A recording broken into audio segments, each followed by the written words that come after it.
Dude, Hey. just, every now and then in life, you just get to meet your Michael Jordan, y'all, Oh. people. Today, I get to have a podcast with one of my Michael Jordans, my elite dream team from the 90s, the Jordan and dude. Today we got Bronson from Audio Hotline. As you guys have heard me say time and time again in my videos and my live streams, like I have my Mount Rushmore of content creators of who I try to model my channel after. He's on there. Like my channel is if Bronson and Bark and Tom Buck all had their shows get a baby together, the black background, just shooting from the hip, and then the blue and the color. Anyways, that's what it's supposed. Thank you for coming on, man. This is Yeah, dude. No awesome. problem. Yeah, thanks for having me, and that's very flattering. I mean, I've definitely never been compared to Michael Jordan before. Dude. It's just you just do it right, man. Oh, thanks, dude. There's very few people who my wife will like watch when I'm saying, "Hey, watch this clip, man, watch him go." Like, and she's just like, she'll roll her eyes, like, "I just don't get into that, dear." And then, but I was playing your shorts of your stuff, and she was locked in because of the cats and the. Oh, yeah. Yeah. The cats do it, dude. Yeah, You're great. she loves the cats, and she was cracking up when I was watching the one short you did where the iPhone. Now that the iPhone had the USB-C connection in there, and you did that one, it's just I love it, man. Oh, yeah. Yeah. No, I get you. It's the little stuff. So, anyways, man, thank you so much for coming on. Yeah, no problem. I'm just a drop in the bucket out here, so I really appreciate you willing to come on and spend your Tuesday night with us, man. Well, yeah, dude. No, you have great videos, dude. You're definitely an up and comer in my eyes as far as it all goes, for sure. Thank you. Thank you. I'm just winging it, man. We were texting earlier. I said, I feel like, if we had to compare each other, I'm like the second semester sophomore who has yet to attend a class. Like I skipped my freshman year in audio, and you're like getting your doctorate. You've already graduated, you're just in there for the fun of it, learning more. And it's like some of the times some of the videos you're doing where you're talking about this, I'm like, man, I don't even know what that means. What am I doing? Making these reviews. I'm just on here like, hey, man,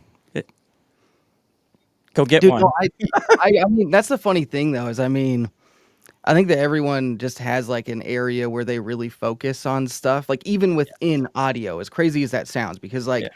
you'd think that audio would be niche enough, but there are some subjects where people will talk to me about stuff and I'm just like, I have no idea what you're talking about right now at all, Oh, And so, yeah, no, it's like, it's funny. Like that's one way that NAB was like a little bit weird for me, is because sometimes, there'd be like someone talking about audio and I'm like, yeah, like I feel like I could, be on the same page as them, and like they were just saying stuff and I'm like, I don't know that at all. So dude, I don't know. We all have it. everybody asked me like, so what do you do? I said, like, if you were to play, I don't know if you ever played Call of Duty in your lifetime. Yeah. Like my son is like super good, like that top 3% in like KD in the world. Dang, Like okay. he's just that good. Yeah. I'm the guy that, when we're playing, I'm like, all right, I'll draw their fire. And I just jump on the hood of the car and I'm just spinning and shooting into the fire, into the air. And then, that's what I do. That's me in audio. I'm just jumping on the hood and just like hip firing into the air. I like it. Oh, dude, I'm truly terrible at first person shooter games. It's just like it's really yeah. bad. It's so bad. It's laughable. Like Yeah. yeah, I I'm the can comedic play. relief. It's weird. It's weird. Like I can play other games and be like okay, but first person shooter games, I'm just so bad. So yeah, Yeah. that's how I feel with audio. I've been away for so long, and then you step back into it. It's like, man, I don't remember any of this. No, I get you. I know it's funny. Like even after not reviewing some things for like a while, you forget about it. Like for instance, like I remember thinking about like 2.4 gigahertz wireless units like recently, and I hadn't like really used or checked them out in a while, and I was trying to remember literally anything about the ones that I had reviewed. I like just couldn't do it. Someone asked me the other day, which fine microphones are 24-bit, and I'm like, I don't know, I don't remember. And then I know the answer to this. It's none, isn't it? Zero. None. Yep, it's none. Yeah. Yeah, zero. And then he was like, well, how about Mayano or Moano? Like I thought I had it down, and NAB ruined me. Like I guess I don't know how to say it. But I don't know. I mess it up all the time. I'm sure. Yeah. Yeah, and then this Dave Satura, he's another up and comer, but he's just got great camera, great angles, great presentation, everything. And he said like every Meano mic was 24-bit. I don't, I don't, as far as I don't know, but he said he thinks pretty much Yeah, that they, because Fifine wasn't, they're trying to plant their flag, do something they don't. But yeah. I was I think clueless. that I'm like, I've done all these Fifine and Meanos. I don't know. I gotta I get guess back to you. I gotta watch my own reviews. Hold on, let me go back. right, yeah. I know, it happens sometimes. Yeah, no, I think that the PD 400 and 200 are both 24-bit. And yeah, that's one thing that so the reason that I remember that it is none is because Fifine very recently told me they're like, "Yeah, we're working on that. Like we haven't done it yet." So I was like, "Oh, I know the answer to this one because they Oh, there you go. told me about it." But yeah, so that's why. And someone asked me, and you could probably explain it better than I did. Like, why, if someone's just starting a channel and they hear 16 versus 24, why would I need 24? I said, well, this is how I explain it to them. Like 24-bit for me is the person who likes to do post production or post, make changes to their audio and post. You have more, like it's 720p versus 1080 versus 4K or whatever. It's like you can Mhm. 4K, you can zoom in more, you can do more with your pre-recorded shots. Like 16-bit, if you're just coming into a podcast and you have no intention of doing anything with your audio, you're gonna be fine. Yeah. No, I think that's a great way of explaining it. I mean, a lot of the time, like, I feel like people understand video stuff a little bit better than they do audio stuff. So I will often try to find a way to relate it, And so I think that's a good way of putting it. And I mean, I guess it's also, when it comes down to 16-bit and like 48 kilohertz or 24-bit and 96 kilohertz, it comes down to also, like video footage. And if you're gonna color grade it also. You know what I mean? And so like just how much you want to do with it. And so I mean, a lot of people that are just starting out, 16 bits fine.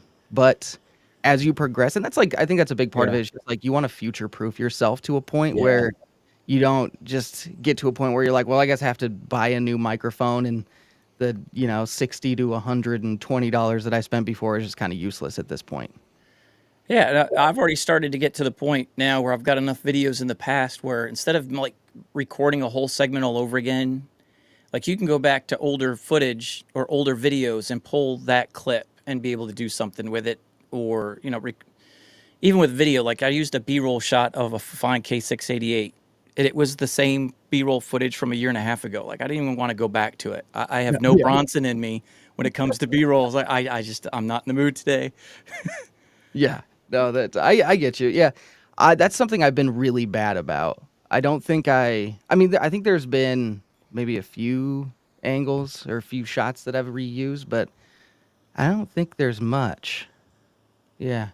I do have like I didn't archive it super well though. I will say that. I didn't do a great job of that. So, yeah. So speaking of color grading, like when you did that behind the scenes of you're doing your B-roll, Mhm. I was like, he even color grades his B-roll of the back of an AM8. Like, dude, color correction to me right now is the undiscovered country. It's like when I get into DaVinci Resolve, I do the temperature boost, I'll do the whatever, and I'll adjust some colors here and there. But like when you were in that one screen where you could see like all the frequency, I don't even know what it's called. That is like, it's so intimidating. I don't even touch it because I'm like, it's one of those people that I know enough to know I could ruin my footage if I use this, That's fair. Yeah. but I want to.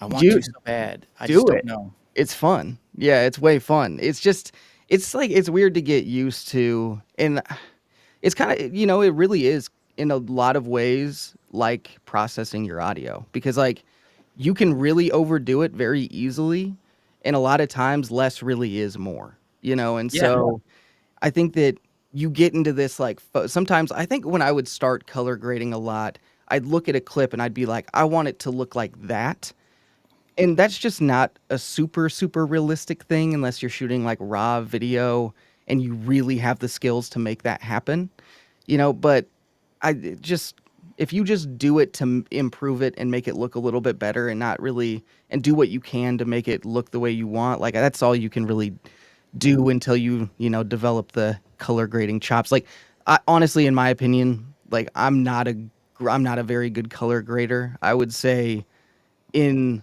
the whole area of shooting video, I'd say that's my weakest point. But I still I like doing it, and you definitely can get more out of it. I do shoot like everything in either raw or like a log profile. So I try it, and it's mostly just for like entertainment for me. Like Yeah. honestly, Yeah, that's what I do. Like in my spare time when I'm not doing anything, I get into like old footage I've shot and used, and I just play with that.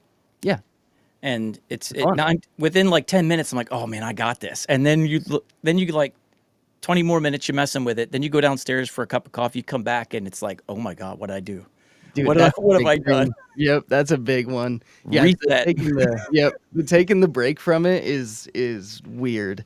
And that's another thing too, is if you have like a modern day like Mac and you have like that true tone on and you like color grade something and then you go into a different environment where it has a different like ambient like or temperature of like the lighting, it'll like completely switch it and you're like, I just messed everything up. This looks terrible. So yeah, no, it's weird.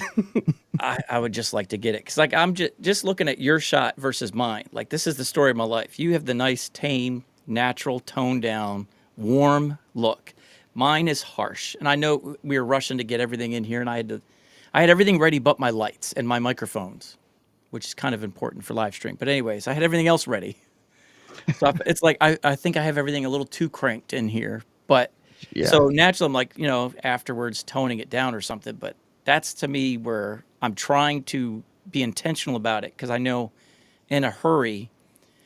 And I don't know if it was Harris Heller who said it, but it's like when you're looking on your screen, you've got you got your shutter speed, you've got your f-stop, and then the number next to it is your plus minus. He's like, you want to be at 0. If you can get it to 0, you're good. And it seems like every time I have it at 0, I see what I see here, and then I see what you got, and I'm like, but that's the one I want. Yeah, there we go. I want that look. So it's like, well, I got to figure out is it -3, -7 I need to shoot for, or I So, don't know. oh man, this is gonna sound weird, but I don't really pay attention to that number. Okay. So I used to never. I right went now, with what I liked, and yeah, then I heard that, and I'm like, man, I'm doing it wrong. right now so it all depends though. So if I am shooting a like a raw video or I'm shooting like a video that is in like S-Log, which is like the Sony profile,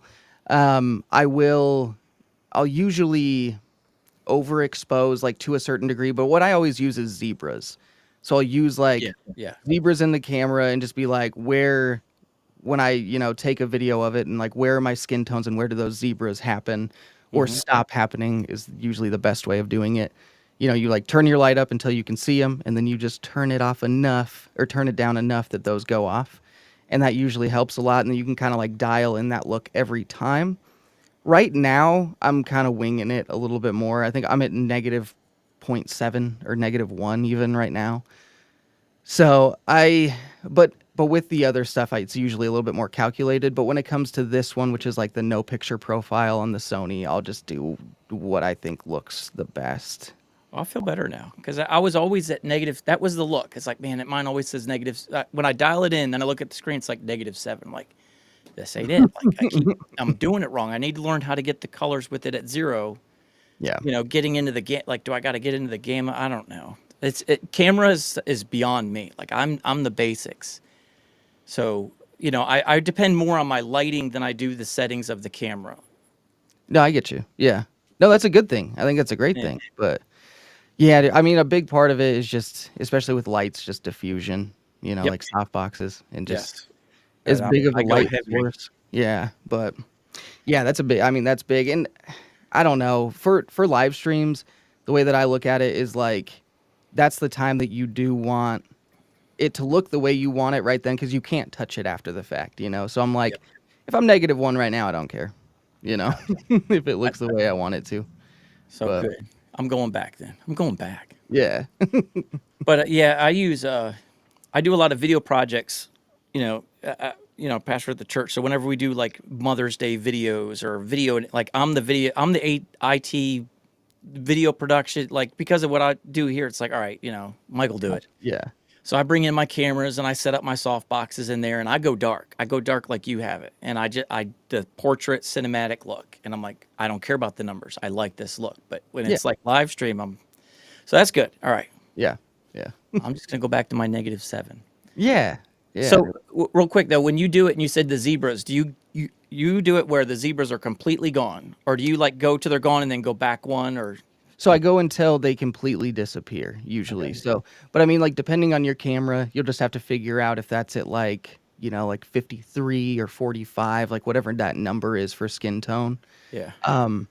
For me, the way that I usually shoot is, I think it's like if you're using, you're using a Sony. So yeah, if Yeah. you're using no picture profile, I think I usually set it to 45 on no picture profile. Okay. And then just skin tones, like make the zebra disappear, and that's usually good. But I mean, depending on the way your light's hitting, if there's like a hot spot on your skin or whatever, you might just have to account for that later and stuff, But yeah, I mean, anywhere from 45 to like 53. 53 is the one that I use with S Cine tone, and then I think it's like 85 when I shoot S-Log 3. Gotcha. So Sweet. All right, we started off with shop talk. I didn't even want to. I was trying to stay away from shop talk today. no, that's I'm looking at your footage. I'm like, dang it, here it is again. well, I'm glad I'm white as a ghost, and you like look like Tom Cruise on a video set doing a movie shoot or video interview. Yeah, this setup tonight is actually a completely new setup that I was messing with like last night and stuff. So I was a little worried it wouldn't look very good. Well, that's my first question. Is all right. So now I got you here. What's your setup? What are you using? Oh, like camera or lighting? Camera, audio interface, lights, and microphone. You got it. Okay, so Sony A7S III 24mm G Master lens, a glimmer glass filter #1. Let's see, Godox UL 150 because it's silent. That's my key light, and it's the Aperture Mini 3 is the softbox that I'm using, and then I have like the 45-45 Aperture square softbox over here, with also another Godox UL 150. I love they're fanless. They're perfect for like audio. But then I do have an Aperture 120D right here that's not very lit. I should probably light it more, but then just some Aperture B7Cs and MCs in the background. And then the Lauten Audio LS208 in the 10 kilohertz mode. And then I'm using for the Rode X Streamer X for audio and video. I think I got it all. Yeah, dude, you got it. Isn't it something like the lights that you would think would be your main light are the ones you use the least? Like I have a small rig RC 120. Like I'm entry level everything as far as professional stuff. So I have a small rig RC 120, but I have it like pointed at my ceiling and just using soft deflection. And I've got like soft boxes everywhere. Gotcha. But Yeah. the best light in my lineup is the one that's like turned down the least. Yeah. That's how mine is right now, Yeah. technically. Yeah, I mean, as far as like price goes and everything, I think the Aperture 120D Mark II like beats them all. And yeah, it's like barely lit up right now. Spending habits. What are we doing? Yeah. Oh, all right. I got first question tonight. Yeah. Bronson. Who is the Bronson behind the camera? We know who we see here, but like, who is the like? What does he do? What's your job? What's your day? Oh, okay. So, as far as like a 9 to 5 job, I build SCADA systems for like water and wastewater and hydro plants. So it's like it's the communication point between the operator and all the machinery and everything, so they can go to like one computer and just like see how all the machinery in that plant is running. And so that's like the simplest way of putting it. So I program that, and so I just like on call a lot for that. So I also deal with like their alarm systems. Like if something goes wrong, it's me that makes sure that alarm system is working. Usually it just works, but yeah. So that's the job. It's the job that I do. So I won't ask you if it's your forever job because we're live. They may be watching. yeah, no, It's I mean, that's see, I think that's one thing like with YouTube and everything that I've kind of struggled with is like honestly like I really do like it. And I think that's one thing like if I didn't like it, I'd be way more prone to just be like I'm just going to dive in. I'm just going to like dive in and see if I can do it, you know, and make it all work, but you know, cuz I think if I didn't have a 9 to 5, I could probably, you know, pump out a video a week at least instead of every other week, if not And even level up more. your B-roll too. I mean, Yeah, you you got need to to level spend it some up. more time on that. Yeah, it's kind of crap. Yeah, dude, no, for sure. And so, yeah, I don't, yeah, I do like it. I don't know. I mean, I kind of have ties with it to be a part of my life no matter what, due to like like stock and being a part of the actual company as far as like shares. So I mean, like no matter what, it's gonna be a part of my life. Like how much time I spend, like might change. You know what I mean? Gotcha. So Yeah. yeah, Yeah. I did the same thing. I'm a workaholic, always been. So I used to have a full-time job plus ministry and then YouTube and then wrecked my whole body. Now I got the whole POTS thing. So it's like, all right, now I dialed everything back to like part-time, part-time, part-time yeah, and whatever. But it's like I love this so much, but it's also I see Tom Buck where he just let go of the teaching job and went all in on this. And that's like yeah, I worry if I were to do that, knowing me, I don't know I would know when to walk away in the day. Like I would be all in. yeah. I would never leave my room. See, I get that. I'm actually kind of that same person where if there's like a day where I'm not working and there's a day that my wife is not home, I like stay in my office studio, whatever you want to call it, like from the time I wake up to the time I should go to sleep and still stay awake and then eventually go to sleep. You know, like I stay in here all day, you know. I definitely get that. I Yeah. pick fights with my wife so I could spend more studio time. I'm not kidding. I like She's watching. She'll probably comment. He's telling the truth. Like we'll get into a fight and we'll do something, and she's like, "That's it. You need to go sleep in your studio tonight." I'm like, you're "Yes." like, okay, fine. Yep. Whatever. I was like, Just "Man." smiling the whole way. Yeah. Yeah, we were fighting the other day over something so small, like just kids fighting, bickering, and I just kept like poking and making it worse because I was like, this isn't bad enough. I need more time in my studio, and I just kept poking, and then I went upstairs. Well, like I stayed upstairs in the studio, and I have a futon in here, so it's like my crashing place. If I stay, Yeah. 2 o'clock in the morning, whatever, take naps and whatever you name it, workaholic, trying not to leave the room. But so we woke up the other morning. I went downstairs. I left here because my studio is third floor. Our bedrooms are second floor. House is like first floor. So I come downstairs to the bedroom and she's like, are you all right now? Are you over yourself or whatever? And I said something to just like light her right back up. I was like, I have plans today. Like I had a whole day planned out in the studio. So I like dropped another grenade right in there. And she's Dude, that's texted funny. me at like Yeah. 3 o'clock in the afternoon, an hour before she comes home, is that there was no fight in the morning. I'm like, I guess I got to You're like, spend time with her today now. that's hilarious. Man. Oh man. So, Oh, man, so that's your job.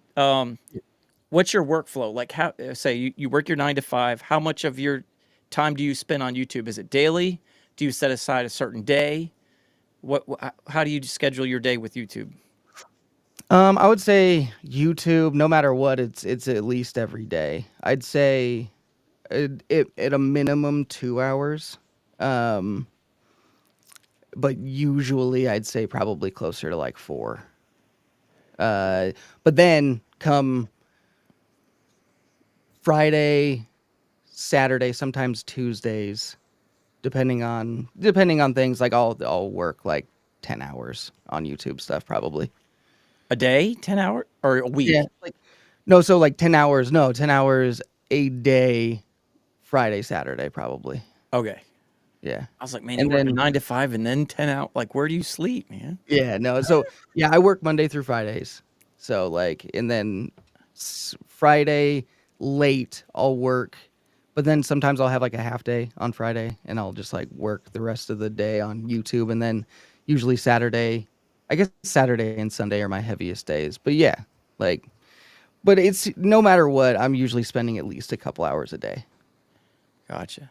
So, like for me, Tuesdays are like my off day at the church. So I try to shoot all my stuff on Tuesday, and Okay. then I Yeah. spend like each night up in here editing and stuff. And I noticed something you do, like we noticed, like Bark, he'll hammer one through, like from beginning to end. He'll just Yeah. burn right through it. I have to guard myself because I get too giddy about stuff I like, Mhm. and I get biased with it. And I notice that. Like I'll watch some reviews where I'm like, oh man, I love this, and everybody else, I'll watch your videos and it's like, I give this about a 7, and I'm like, man, I was like 20 out of 10, you know. I was like, so then I go back and listen to it. I'm like, now it's like I don't feel that way. So I have to give myself a week or two to calm down and get used to it. It's not the new shiny toy on my desk. Mhm. So I Yep. intentionally, like I do 2 weeks on my videos, because if I were to crank it out one day, everything would be a 10 Yeah, I or a actually 0. understand. That's true. That's actually very true. I was gonna say it could be either really good or really bad. Yeah. Yeah. Mayano, So do the audio you interfaces. Oh my gosh. That's the only time I ever threw my Rode headphones. Oh, jeez. Oh, man. Yeah, so do you do so you, like, record the whole thing at once, though? So do you, like, do, like, testing before, or how do you do that? I do both. Um, I try to record it once. Where's my wife? Never tell your secrets. She knows, Uh, man. yeah. Now. Uh, I do both. Like I'll sit down when I first get it, like my workflow. Something shows up on my doorstep. I have a unboxing table over there, lights and everything set up, and I just unbox it and I record the unboxing. And then Mhm. I let it go because it's still new. It's still shiny. I still love it. And I'll wait a day or two. Then I'll plug it in and I'll just do a video from beginning to end. But I never use all of that. It's like there's sometimes it's like a magical moment or something you really said that was really cool. I'll Mhm. leave that, but I will re-record my, I will stop and re-record. I've never used these. I'll re-record all right, now that I've tested them against the other mics, I will walk away and listen to them on my phone. I'll listen to them on an iPad, listen to them on a computer, listen to them in a car. I got that one from Bart. Like, man, he's right. Never Mhm. really thought about how it sounds in a car. And I'll do all that, and then I will come back and listen to it again, and then I'll re-record, or I'll re-record that segment of, all right, now that I've heard the comparisons, this is how I feel about that. Yeah. And then I take another break before I come back with my final thoughts on what I think of the mic. Yeah. No, I get you. Yeah. Mine usually consists of like I'll test the product for, a little bit, however long I feel like it needs to until I can get like a good handle on it. And then Mhm. I'll usually shoot the intro for sure. And then sometimes I'll go intro and testing section. Depending on, I don't know, depending on how big of a beast the video is going to be, and like how long it's going to be. And dude, sometimes the rod video I take, like the length of it is long. So, Yeah. Dude, mine um, are over an hour. oh yeah, no, Yeah. I'd say I'm Easy. about there. Yeah. Yeah. The other day I recorded headphone H9 for fine H9 headphones. $40 entry level. I'm not taking this serious at all. I just wanted to, I'm sitting there trying to test microphones to figure out what to give my daughter, 10-year-old. Like I have no Okay. like I have no skin in this game. I just thought, I've never done it. This would be a good one to test out because it's not going to be too serious. Hmm. There's low expectations. I did the first recording and it was 59 minutes. I'm like, what are you doing, man? Oh, dude, I've been there. Yeah. I tested it on every single microphone I had, and I was like playing around with it. And now I had to cut literally my raw footage total. Even reshoots was like 2 hours, and it ended up being a 13-minute video. Yeah. It's brutal. That's brutal. Yeah. Oh, Oh man. we got some guys commenting here. Let's throw these up here. Good evening, guys. I'm here so far. We are safe from the storms. Chad is in Indiana. I think it's Oh, Indiana, Midwest. dude, is there crazy storms going on there right now? I guess I don't know. I didn't Yeah. even know. I Huh. always I got the Detroit gear, so everybody, even Bark was messaging me the other day. I thought you were in Detroit. I said, no, I grew up there, lived there, and then I left for the boonies. Like I got away Yeah, from the yeah, city. that's right. So yeah, no, I'm in Delaware. Like you can't get any more boony than Delaware. Oh, hey Clay. What's Yeah, up? Clay's here. He told me, he said he's going to land at 7:30. He was hoping to listen on our live stream. Nice. Uh, studio time is my man cave. Huh? I heard you were talking about me on your live. Yeah. Come say hi real quick and then get out. I love you, but get out. Hi. All right. She's always trying to get on here. I won't let her live stream on her channel. It's like, no, we're not there yet. Oh, gotcha. Did you? Here, do you ever get burnt out? That was my next question on the list. Sweet. Yeah, like big time. For I sure. I think I know when you get burnt out too, because I actually get burnt out at the same time, Yeah. and I noticed that I get burnt out towards November, December, Yeah. and I shut it down. Yep. No, that's right around that time. Yeah. Yeah. Techtober. Yeah. I think that's like one thing is like Techtober. Sometimes there's not a bunch of stuff in like the audio realm. I don't know. Sometimes there is. Like it depends. I feel like right around this time is when quite a bit of stuff happens, but it's usually like I've been a little bit rejuvenated and, come February, March, and I feel a little bit better. And then, come October. And I think a big thing for me is October is like I'm obsessed with like horror movies and like Halloween as an idea that I'm just like I don't want to do anything other than like Halloween stuff all Yeah. October, you know? And then I think I'm like then I kind of like become resentful of anything else that I like should do. And so then Dude, come you're speaking my November, language here. and then yeah, dude, and then come November, got to do all the family stuff, which is not bad. It's just like it takes a toll, and it's just like Mhm. got to travel, got to do this and that, and then December you're like, I'm kind of done from like November already. Like we already did Thanksgiving. How many times do I need to see you people? I'm just joking, but No, yeah. yeah, no, and then so I think it just kind of goes in a cycle for sure. And But does it derail your algorithm? yeah, I would say so. Mine too. Yeah, I took a hit. Like I was getting, I think my views right now are like half of what I was pre-December, and they're just now building back up. So it's Yeah. like here it is May. It took me from January till late January, early February till May to get that momentum back. And I'm like, Yeah. so now I'm going to have like 4 months of prime time before I start sabotaging my own channel Yep. again. That's fair, dude. Yeah. No, I know. And yeah, I don't know. Like burnout is interesting because like I don't know. It's never like I hate this and I don't want to do it. It's just I think it's just like for me, procrastination becomes really easy. Oh, yeah. And like just wanting and just being like, yeah, like I'll just wait another day or, whatever. And then I'll usually I think that you can even tell like some people I'm trying to think of what video it was, but there was even a video I think last year around that November, December time that I put out and someone's like, you seem down. And I'm like, yeah. Yep. Yeah. It's defeating because it's like, man, now I got to unbox this thing. Then I got to spend and I could do this, or I could be with my family, going to like Christmas lights, like we do Yeah. things like we go to, Ocean City they got light shows, and it's just like, you want to be doing that stuff. Yeah. And you don't want to come that time. It's like family time, spend time with your wife. You want to enjoy stuff. You just want to break from it. Mhm. And it's frustrating because that algorithm just kills you. Yeah. And it's going to be tough sledding getting back. Yeah, no, it's true. I think that, yeah, like I don't know. I think that for me, I find that I do occasionally become resentful of like needing to do a review.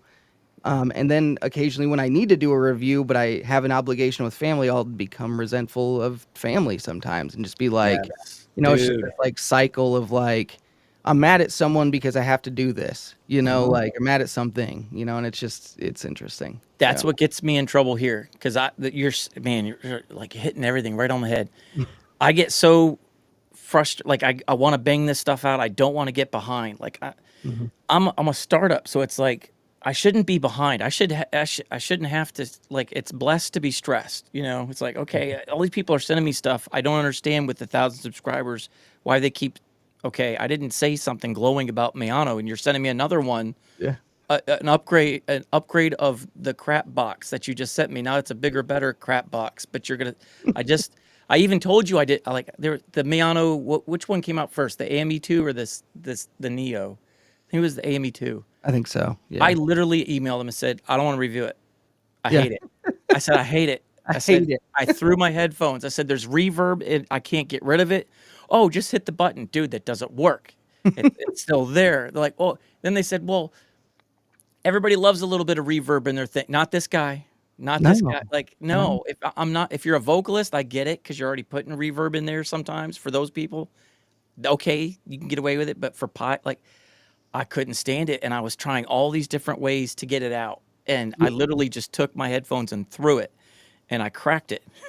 Like the Oh, Tom Buck, right? dang. The Tom Buck crack.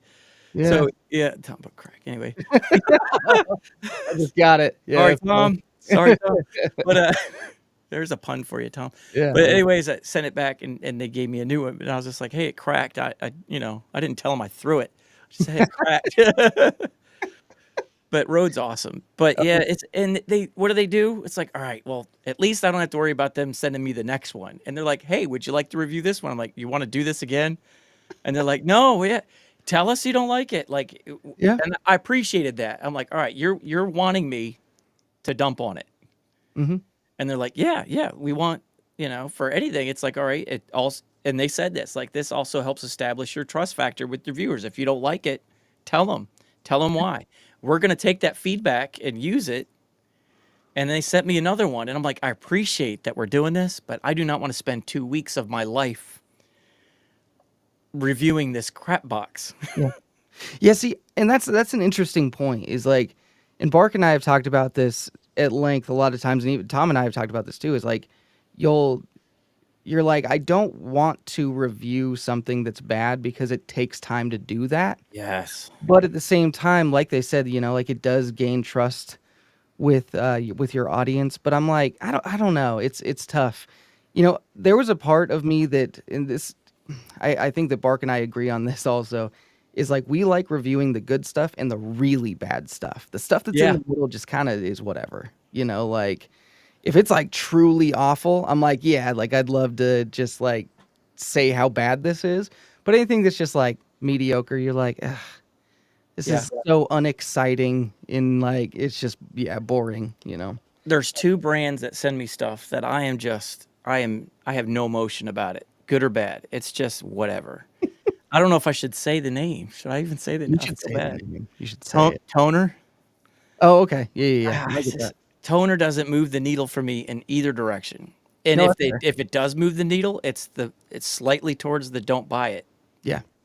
But it's close enough for some, like if it's your jam and you're listening, like, and I say that, like, if this is your jam, go buy it. Yeah. I'm just test driving it for you. If you like this sound, go get it. And some people really like that 510 sound. I don't. Yeah. But they and they're just anyway. But Toner just keeps sending me stuff, and I'm just trying. I'm trying to figure out a way to make a bad video. Stop sending me stuff. Yeah. Like, oh Oh, god, that yeah. was terrible. We gotta stop sending them something. Yeah, no, I feel like people do like, they don't like toner stuff, but toner stuff does get a little bit of engagement, I've noticed. It's Yes. interesting, like, there's one toner microphone that I was like, oh, this is actually like fine, but it was like way back when there were not any other really, really cheap dynamic handheld microphones that were comparable to the XM8500. And so like I tried it and liked it and was like, oh, this is like fine for, like the whatever it was, like $18 or something. I think that's the only toner thing that I actually was like, oh, this is like kind of positive. But I think that's it. Yeah. But I think I've only reviewed like a few things from them. But I pulled back. They reached out and asked if I'd be willing to review the 210 TD 210. It was one that Bark the handheld USB mic for like $30. oh yeah, I saw that and I'm like, nope, I'm not going to respond. I'm just going to ignore this one. But then I was watching his video and I'm going to review it for one reason alone. When he turned that thing sideways, the off-axis rejection just dropped way off. And I'm like, all right, I'm not I a watched fan. that. Yeah. I'm not a fan of the tone. I'm not a fan of the mic. But if there's someone who's just started, some kid in high school wanting to start a channel and he's got fans and AC units in his room, like that might actually, it's a USB mic that has, I don't know, and I could be wrong. You could point one out. For me, it's like for USB budget microphones, it's the only one I can now think of top of my head where it's like, all right, I have all this noise in my room. What's the best budget USB microphone? that eliminates the noise. And that's so I went ahead after Bark's review, because I even asked him on the side, I say, hey, Bark, man, is this thing good? Like, they emailed me and he's like, man, this is a dump box. Don't touch it. Like, thank you. And then he did the review and he literally sent me an message. He's like, I'm sorry, man. It's Yeah, I don't like it. Yeah. I think he's putting like a new capsule in it, right? Or something like that. Yeah. Yeah. I like that. I Yeah. can't do that. I wish I knew how to do that stuff. I have like a soldering gun and everything, and I've got all the stuff to do it. I just haven't done it. I want to get into that. I want to, because that would be cool. Like I like tinkering, like with shock mounts and windscreens, pop filters, you name it. I like messing with that. I'd like to be able to mess with the capsules inside. Yeah. You know, Yeah, with, like the for sure. TD510. I'd like to get in there and get that thing out of there and get something a little more open. You know, not talking through a pillow. I think that's like the way to get into it is like, in my opinion, the way that I would do it is like get one of those DIY kits that like comes with like everything that you need aside from like the soldering gun and stuff, and then just follow the instructions perfectly, and then you'll kind of know what to do from there. But I feel like that's the thing. Like I don't really know where to begin on a lot of that stuff. You know. Exactly. Yeah, I don't know. Like, yeah. But I did fix a fan with the soldering gun like very recently, and I was very proud of myself. So I did do that.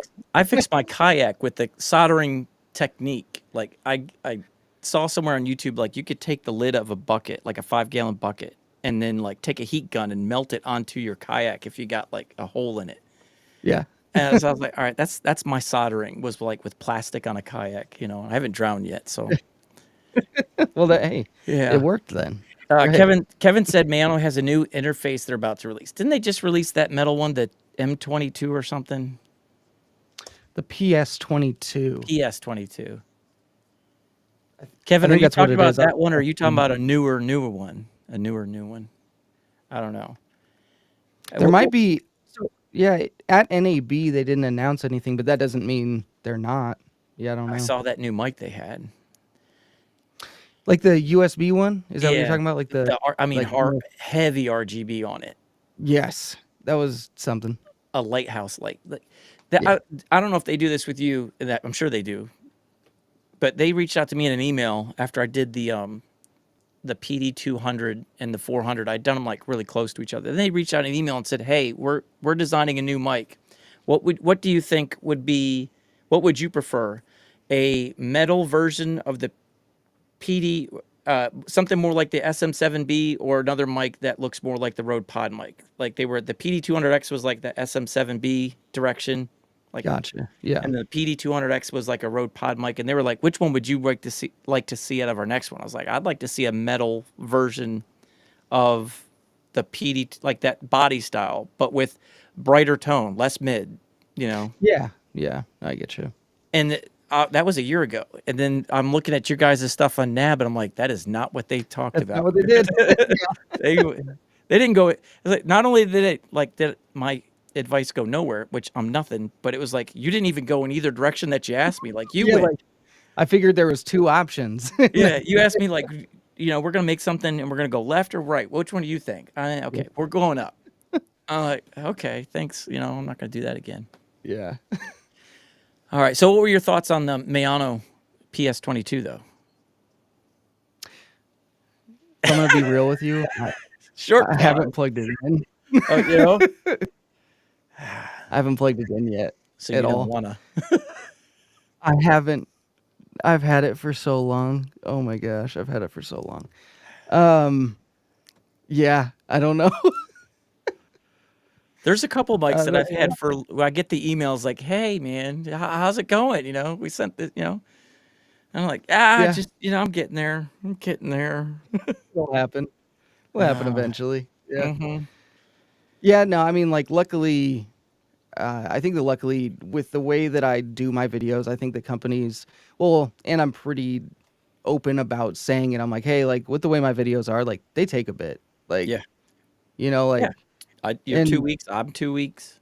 You know, and so, yeah, it's like if you want to review out quicker, I'm not your guy, you know, and that's fine. But And what I've tried to do is the cheat code is I don't respond to the email until I get through my, like if they send me an email, I'm like, all right, I don't have the time now. I'll send them an email when I know I've got that window.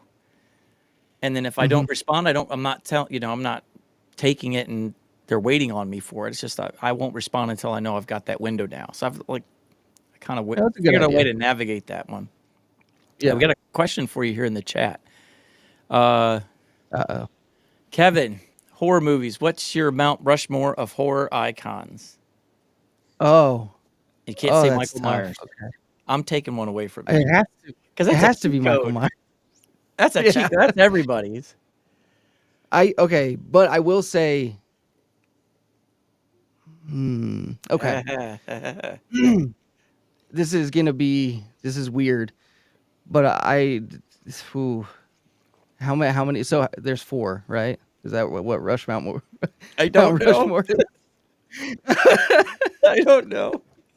Dude, that's Proud to embarrassing. be an Oh my gosh, I can't even American. think. Where I I Google how can't many even faces think. are on the Yeah, it's 4. I nailed it. It's 4. floor. Okay, cool. Okay. Okay, so not Michael Myers. Okay, that's tough. That was so but low key, though. I didn't even see you look. I was quick, dude. I was quick. Yeah. So Ghostface has to be on it, even though like I don't know, there's an argument to be made that Ghostface is kind of goofy, but I don't know. I like the elements of some of the Scream movies. And I can admit that a lot of them, well, one of them in particular was not good at all. But I think Ghostface has to be on it, but tentatively Ghostface for a second. Let me think about it. One that is definitely on it is the Babadook is on it. It's fantastic.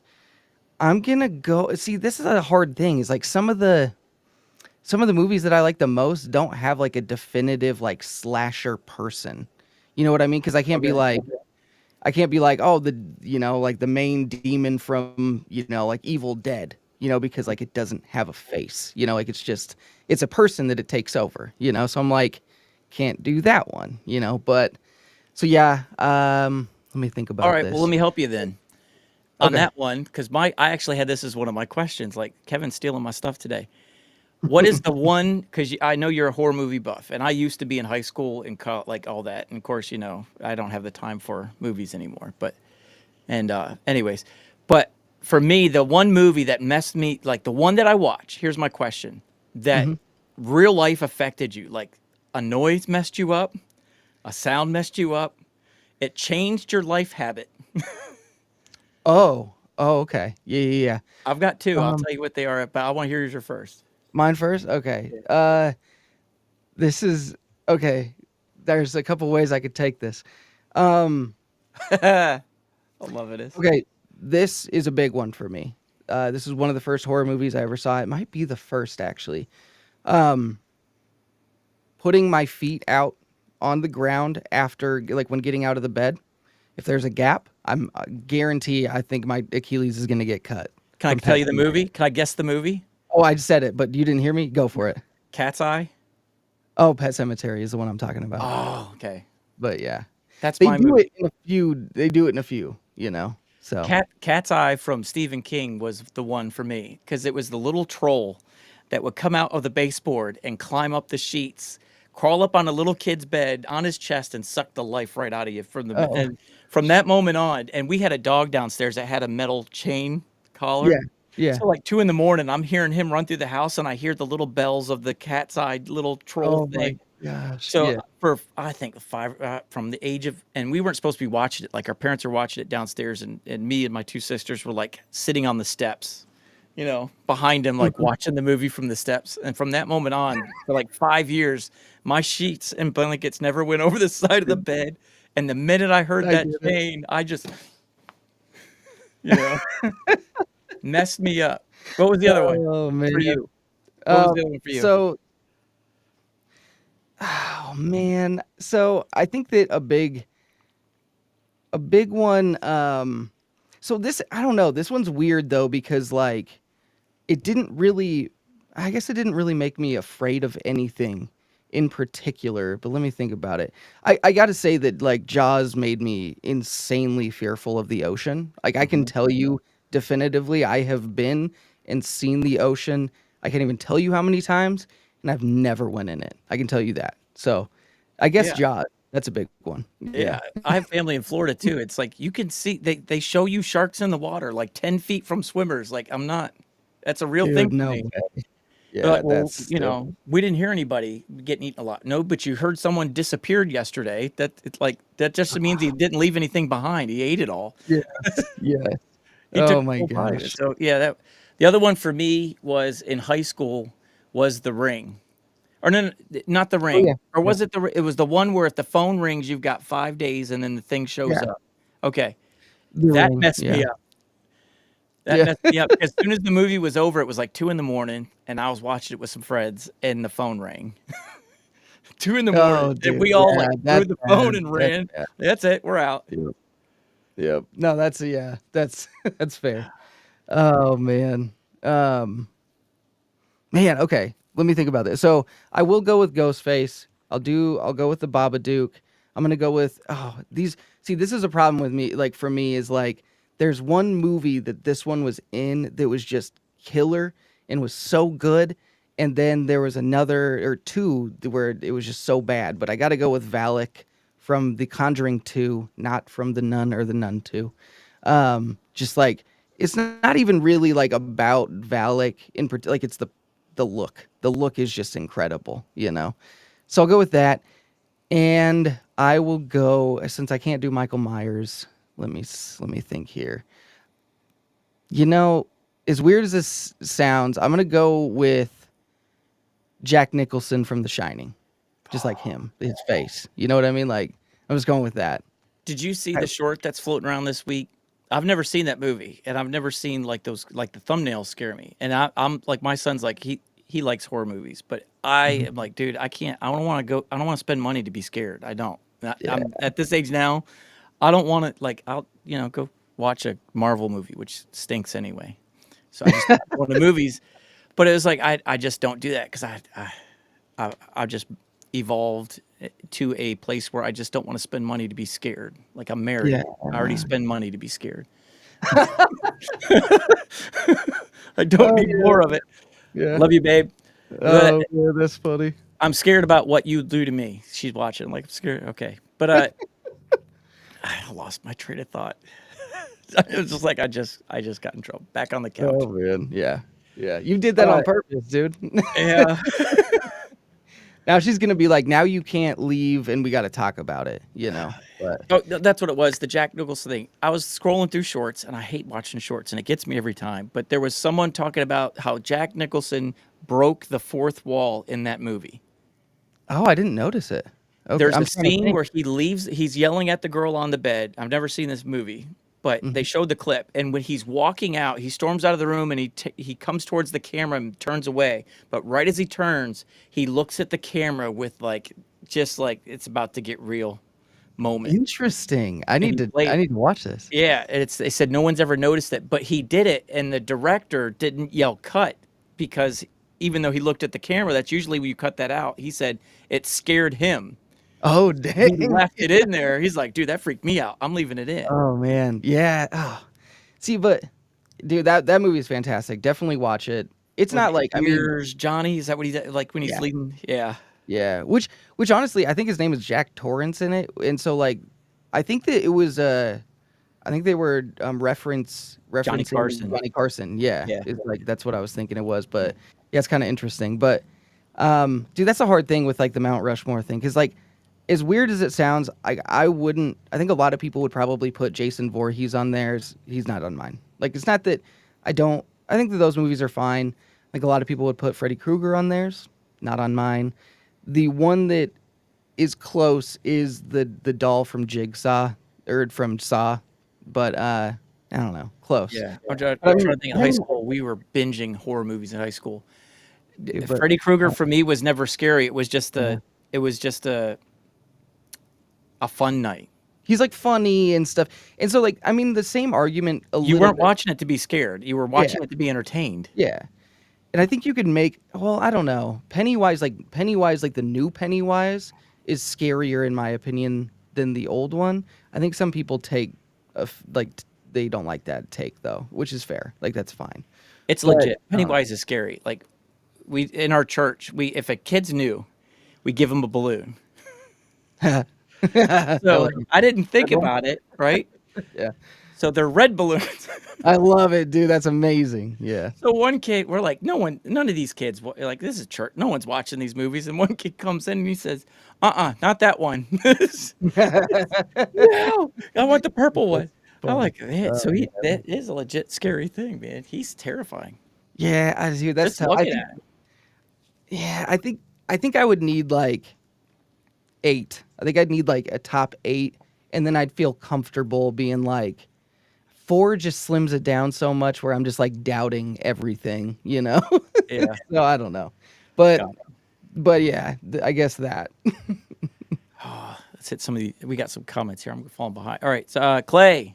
If we didn't take breaks, we would all be single, living out of storage units and broadcasting on a tin can. That's my dream. No, I'm kidding. That's what I'm trying to not do. Oh man. I'm so on the couch today. We all have goals, man. Yeah, that's true. Yeah. Clay. Kevin says, Clay, who said I'm not already? We probably missed that moment. Oh, word. Budget is all I can review. I can't afford high end and big enough for them to send me mics. One day I hope to get there. Yeah, that's where you get your experience. Yeah. To me, it's like, all right, this is where get the yuckiness and the ugliness out of the way. Take what you can get, and here's the thing: be honest about it. Like, don't fluff up if it's budget. You're saying it's budget, and here's like everybody's afraid to dump on it, but you have an out. We all have outs. It's called pros and cons of the mic. Mm-hmm. Here are my pros and cons. You can say what's good, and you can dump on all the cons, and then you just let them like if you don't want to say it's junk, just say here's my pros, here's my cons. You decide if it's junk or not. Yeah. So Yeah. it's like if your budget stuff, like for me, that's how I started. And it was just for me, it's all right. Budget stuff is how I'm gonna review that stuff because I don't have to pay for the gear while I'm trying to figure out, can I do this workflow? What is my workflow for what I want to do? Like, these are the videos I want to make. This is the videos I have time to make, doing all that stuff. And then, you get a lot of people burn out before they ever get to 10 videos. Or like, if you get to 10, a lot of people don't make it to their 10th video. They're like, I'm done. Yeah. So, Yeah, it's very true. I mean, and that's the thing, like, I was pretty small when Five Fine reached out to me and sent me. They were the first one to send me a product, and dude, I couldn't have been more than 100 to 200 subs, yeah. like I was pretty small. But yeah, I don't know. Like, I do think that's one thing I will say. I think that getting to the point where companies will send you stuff is really cool and it seems really awesome, but then it can turn bad. It can become more of an obligation where you feel like you don't love doing it as much, especially if you're working with companies that you don't like, or maybe they ask you to do certain things that you don't approve of.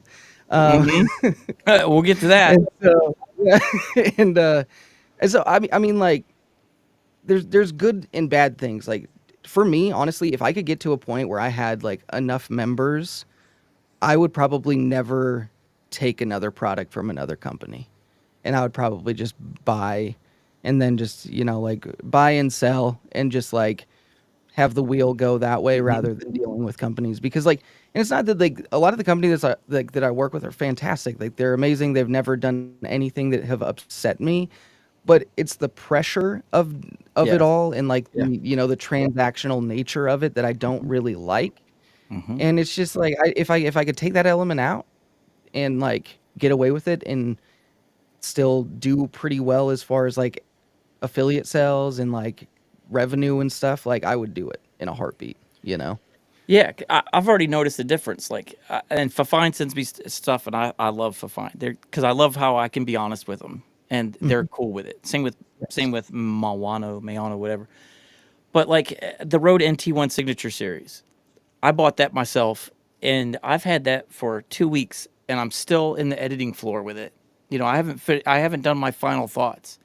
And I'm happy because I don't feel any pressure to like I can finish this one on my own time, and I can And I want that one because I was super giddy about that out of the box, and now I'm like dropping. Yeah. It's There you go. going down, down, down, down, and watching your video, the NT4 is going up, up, up, up, up. I wish I just got the NT4. Yeah. I No, was that's torn cool. between the two after your video. I was like, man, I like the more neutral sound, the flatter sound, and that has a peak on it. And then last week's live stream, everybody was just like, dude, stop using the NT1 and go back to the Fifine K669 deals. I paid 160 for that, man. I want to use it, but they're like, oh, it sounds Fifine K669D. I was like, all right, fine, fine. There is something especially about like microphones that have like a higher end frequencies and stuff that like after a half hour, 40 minutes of you listening to it, it does become fatiguing, Yeah.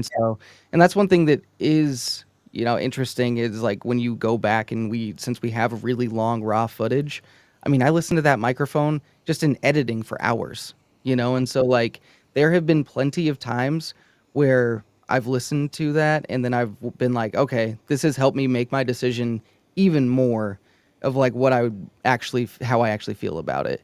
And Yeah. so, I mean, that's why I always take a break between like editing the first section then doing my review section, is just hearing that microphone, even though I've tested it and like tested it extensively and a lot and everything. Like I've done a lot of stuff with it, but dude, that little bit of hearing it on your voice for that long it's big. And what's worse is it's your voice.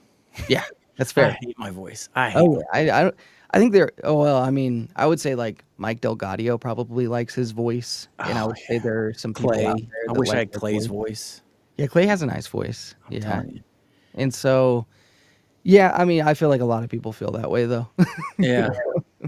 So I think that's what I get super giddy about is when a microphone changes my voice more than I like the mic itself. Like it's a false, like, oh, this mic is awesome. And then it's like, it's not that awesome. It's just you were happy to hear your voice in a different tone for once. Yeah, that's And then you fair. realize it's not, I still don't like that tone. Yeah, no, that's fair. I think that's why I like the PD, like the PD200X was the one microphone for me where I came out so high on it. And now it's like, it went from a 10 to a 7. And I said, like, I came out and said, like, this is the closest thing to perfection for a microphone you're going to get for under $100. And I literally said that. And now I wish I could go back and just like cut that out, pull it down. But it was so different. I think that's why I liked it. I was so high on it. Everything had that V shape.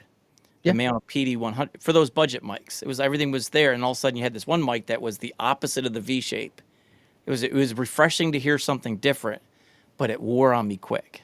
Yeah.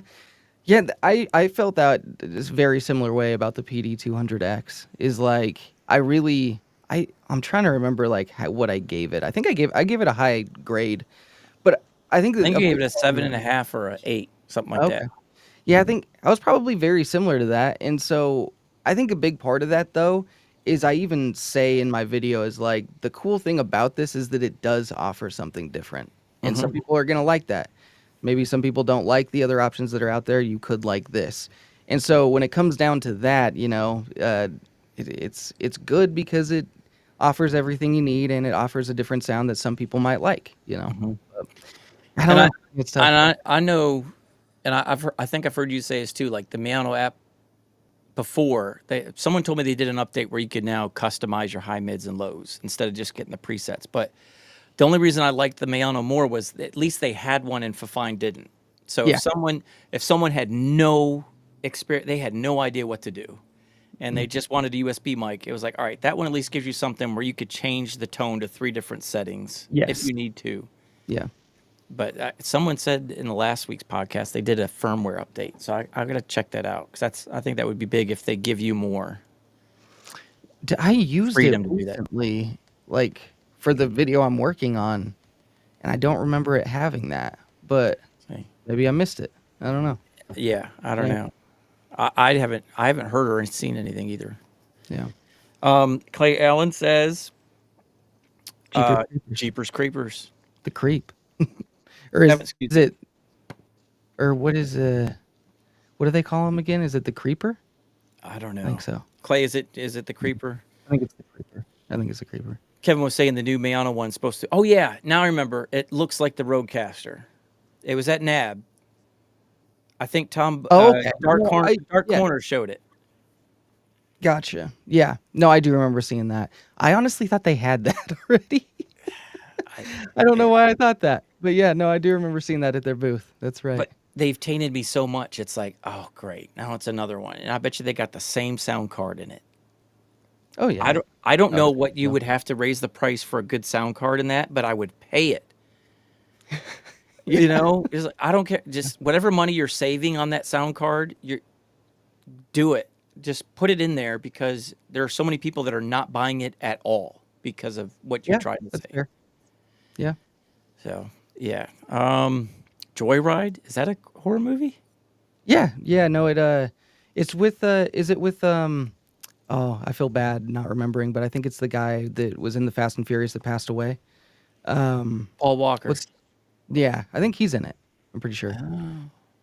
I like the old like drama horror movies. Like there was one movie called The Duel. It's a stupid movie, but it was just I don't know, it was just tense because they show you nothing. It's the movies where they don't reveal stuff to you. It's the unseen tense that makes it scary. Yeah. You No, I get never that. get to see the bad like in that movie it was some truck driver chasing a woman down on the freeway trying to run her off the road in this old grimy truck. You never see the guy's face ever in the entire movie. And the movie ends with the guy like I'm trying spoiler alerts, but it's not a good movie to watch. Anyways, the spoiler like the ending is like you see his hand, you know, outside the truck window. Like that's the most you see of the guy. So Yeah. what was scary about that movie was you never see the guy. Yeah. Yeah, dude, I mean, like sometimes thrillers are Yeah. scarier Yeah, than scary thrillers. movies. You know Yeah. what I mean? Like, yeah, and so no, I That's get what I that. watched were the thrillers. Yeah. No, like thrillers. I mean, my wife, I would say, I don't know. Like, I'm kind of weird in the sense that, oh my gosh, I'm such an idiot, dude. I'm such an idiot. What? Art the Clown. Put Art the Clown on Oh, the Mount Rushmore and take Valak off. There we go. Okay. There we go. Art There the he is. Okay, so Clowns I period. so when I when I watch scary movies, I view it in a really weird way in the sense that I'm like I'm curious how they did it. More so than being like, I Yeah. really thought that person got their arm chopped off. Like I don't think that. I'm just like, how did they I wonder how they did. You know, like I think about it and I'm like, I wonder what, you know, like I'll watch the angles and the way that they cut Yeah. and everything and like and it's kind of more I like the filmmaking aspect of Yeah. like showing something extreme and how they made it possible. I mean, a lot of horror movies don't pull it off well, but when they do, it's like really interesting, you know? I do that too So now I for don't know. the video production. I'm always looking to see how they did that. The lighting, the Yeah. angle, I'm always trying to if I could ever get that Zack Snyder color correction thing, that would be epic. Yeah. But Yeah, for his sure. scripts stink, but his They're insane. Yeah. yeah. Yeah. What do we got here? Yes, I wish I so wish Fine had software for me too. Yeah. That's their missing ingredient. Those are the two things that they told me that they're like gonna work towards is 24-bit and like an app. I remember So saying that. we'll see. We'll see if they do it. Aw shucks, is that a aw shucks? I don't know.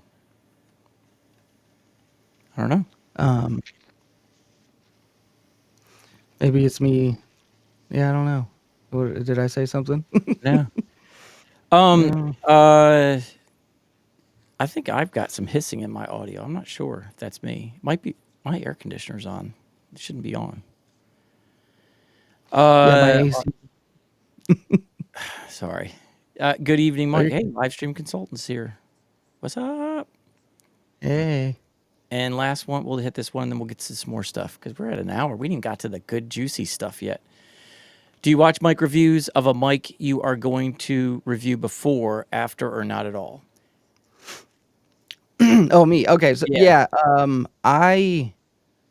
this sounds like the answer like I should say, but it really is the truth. Like I only watch them after because like when I haven't before, if I film a review and I watched Barks Bandrew's, yours, Tom Buck's, like anyone. If I watch it, I will find later on as I'm editing it that I said something nearly identical to them.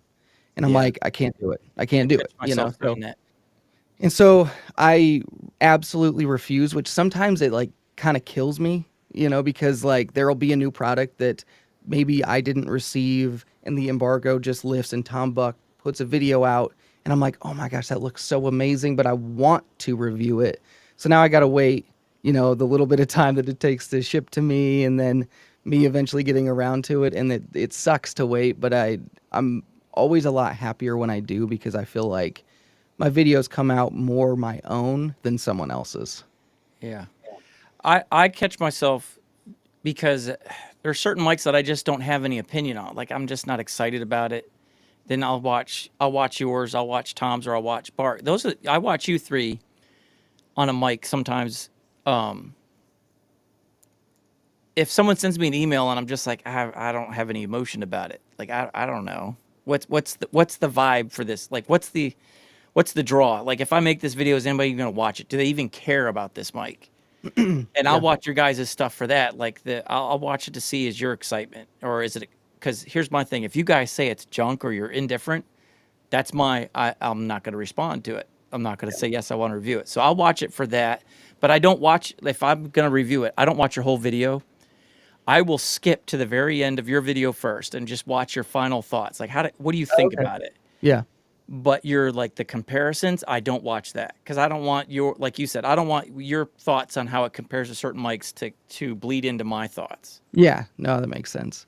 So I'll do And that from time to time, and that's only if I don't have an emotion. If I do, then I just don't. I want it raw. yeah. Well, and it's actually funny because I'm like immediately going to contradict myself pretty much because the review I'm going to be putting out is a review. So it's a microphone that I honestly never had any idea I would want to review it or that I was going to review it. In my mind, I was like, I'm never going to review this. So I did watch videos about it. Mm-hmm. And because there was like a bunch of hype from people that reviewed it, and B, I got a lot of requests from like viewers that were like, Yeah. review this. I was like, fine, like I will. So the review I'm going to be putting out, I did watch it. And I even say, I'm like, the reviews seem good. Yeah. So, That's what I do. Like if yeah. people in my comments are like, "Hey man, I really wish you'd watch or review this." And I'm like, I don't really like it, but I'll watch other people's reviews of it. It's like, all right, before I jump into this, is it worth my time? Is there Yeah. something I can at least? Here's the thing: I'm trying to. I watch you guys to convince me a reason to get excited about making the video. Yeah. It may not be a great mic, but is there something in that mic that will make me want to review it? Case in point, the toner. It's the box is over there. It's too far away for me to get up. That new toner USB mic. Yeah. It's sitting over there.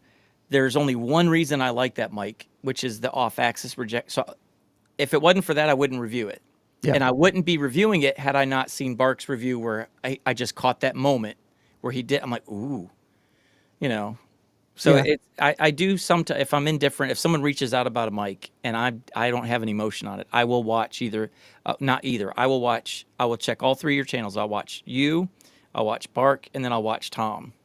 Mm-hmm. And then just, if you guys all had a favorable opinion of it or you really hated it, like again, the extreme, Yeah. I'll review it. Yeah.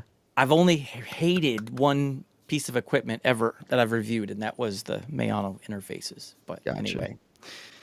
Yeah, I mean, I think that's fair. I think I do a very similar thing because, like, I don't assume I'm going to review everything, obviously, So, I Mhm. mean, there are times that I'll definitely, like, watch something and then I do end up making a video way down the line. And I guess that's one way I look at it, too, is like, if the difference between me watching that video and then me reviewing it is going to be a decent separation, like, I don't really have a problem with it because I'll probably forget anyway, But yeah, but I always try my best, especially with like new products or products that have a lot of attention. Like I will try to purposely not watch anything about it. Yeah. Yep. So yeah, it just depends. I think that's our answer. It depends on the microphone. Yeah. If we watch other people's reviews on it. What do we have here? Joyride is Paul Walker and Steve Zahn. Okay, yeah. So, hey, I got it. That was the one I was thinking of. There you go. Nice. Yeah. Live stream consultant say they're getting me again. They're getting me again. They want me to- and I always have it on standby. And Yeah. I did some. I tinkered some more. I've got the Rode Pod mic, and I've never checked the sound on it yet for a pop filter. I don't know, but we'll try it just for a second here. We'll try it just for a second, y'all. Hello, testing 1 2 3 K669. That's hotter though, I think. Yeah, it's a little hotter. Yeah. Yeah. I definitely got to turn the air conditioner off. Let's see. Let's bring it down to 41, 40. Testing 1 2 3. How's that? Sounds good. K669D. Dude, it's a good mic for well, it's a good mic. Like the price is just ridiculous though. It's insane. I love it for the unicorn status, because to me it's the of all the microphones, and I was guilty of this in the beginning with when they had that mad rush of the PD100 and these sub $50 mics. Oh, this is the next unicorn, and I had to tone it down. Like Michael, like going back at my list, like how many of these say is this the next unicorn? Stop it. Yeah. Like they got to earn it. To me, this is like the Behringer XM8500 unicorn cheap mic and K669D's unicorn, just because of the build quality. Yeah. Yeah. I don't know how the body should have cost $37. Yeah. How did you fit the rest of that in there? Yeah, it's crazy. So, Dude, yeah, they killed that one. It was awesome. all right, I'm back on my. I'm sorry, guys. I never get to use my SR117 microphone. I get so excited when I get to use it. Yeah.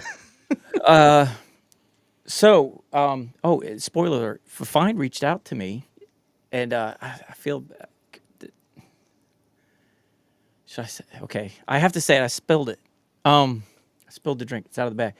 They sent me an email because you guys in the chat last week were talking about how I was talking about how Tom Buck always gets the Blue Road stuff. Oh, okay. Yeah. And I'm pimping out all my microphones with red, my Fine stuff with red. Like Nice. put some red in there, right? Yeah. So Fine reached out to me and said that they were making a custom they've never done it before. First time ever. They're going to make me a custom mic in red. And they're going to that's send it out cool. to me. I was just like, oh, cool. I'm a nobody. Like, without, you're going to do that? Awesome. Sweet. Love Yeah, it. that's super cool. So, chat, there you go. Y'all, we're talking about the K669. I just spilled the microphone now, too. Man, I'm terrible at this. They said they were going to make me, might as well say it. They're making me a red Fine K669D in red. That's sweet. That'll And be then cool. Put like a black pop filter on it, or maybe they do a black grill. I'm hoping they do a black grill with it. Anyways, they're going to send it out to me. I was like, that's cool. Yeah, that's sweet. Appreciate That's super it. cool. Like, They're so nice, dude. They're awesome. They don't have to do that. Like I told them, I said, I appreciate you don't have to do that. You know, I mean, I got to spray. It's a $37 mic. I can spray paint it. It's not going to hurt my feelings. You know, buy another one if I ruin it. And they're like, no, we want to do that for you. Thank you. They were basically saying thank you for, continuing to review our stuff. Yeah, that's awesome. Yeah. What was? We read that one. We need to. I want to get to this topic here. We're at an hour and 20 minutes. If you got to go, let me know. Oh, you're good. I won't hold you late. Shucks was because you two said my voice sounded good. Dude, it does. Yeah. It is. And that's good. how the whole Fine thing started. They're like, oh, man, I was like, well, it's probably his voice. So I was like, look, it's a voice. Let me put my K669D on. And they're like, nope, that was better than the signature series on my voice. Yeah. But he's just got a great voice. Him and, like you said, who's the other guy? Here's another hidden gem, Red Cabin Acoustics. Oh, he's awesome, dude. Yeah. I want a he PL10 now. He sent me a few like vintage microphones, and he's a cool guy, man. I love that guy. Yeah. The Electro Voice PL10. I was like, I gotta find it. I've spent all week on eBay and Reverb trying to find one. Oh, I hate to say this, but he sent me one. Yeah, it's great. Did he? Yeah, he's awesome. I gotta ask for one. Maybe he'll do it. Great. I'll cut his grass. Yeah. Whatever I gotta do. But and part of me is like, Mike, walk away. You like his voice more than like, is it his voice that you're in love with or the PL10? I But mean, every yeah. person I've heard, you, Bark, everybody that's used it, Mhm. sounds so good. Yeah, it's a cool mic. It's very cool. You will most likely have to like refoam the inside of it, but it's not that big of a deal. Yeah. I watched someone's video doing that. It's like MEI. before I really dive into this, MEI, yes, Yeah. where he did that. He did that Yeah. video. That's another great guy. Pags is awesome. Yeah. I'm glad you reviewed the Toner TD510 as it fit a need I had with my it fit my voice and application. That's another thing too. Like if like microphone may sound bad on my voice, but you may have that tone where Mhm. it complements you. Yeah. So Definitely. what we got here? Oh, it's much smoother than one. Oh, it's much smoother than the one you've been using. See that he's big on the K669D. I just love my It does SR1. have a nice little like compared to I think the mic that you're using is a little bit more flat compared to that, and it has like Yeah. a nice little robustness in the low end. The K669D on your voice did, yeah. But Yeah, and like, and I didn't do any EQ on the SR117. This is like default. Like processing is turned on, but it's neutral. It's the neutral preset, and I even went in the high, mids, and lows and evened it out. I was hoping by yeah, turning the processing on, it would cut out this air conditioner. I'm gonna get up and turn it off. I promise. Super cool for you, Mike. All right, two more. We're gonna read this. And we're gonna go to our topic of the night. Official custom Okay. red for fine just for you. That's cool. Yeah, that's cool. Thank you. Sweet. Sweet. Harris Heller's got his custom Elgato stuff. Tom's got his custom blue. I'm gonna do my ride or die with the cheap mic. Dude, yeah. Hey, Uh, that's great. I would love to. I know. Me too. Okay, here we go. Ladies and gentlemen, the Insta 360. I Yeah.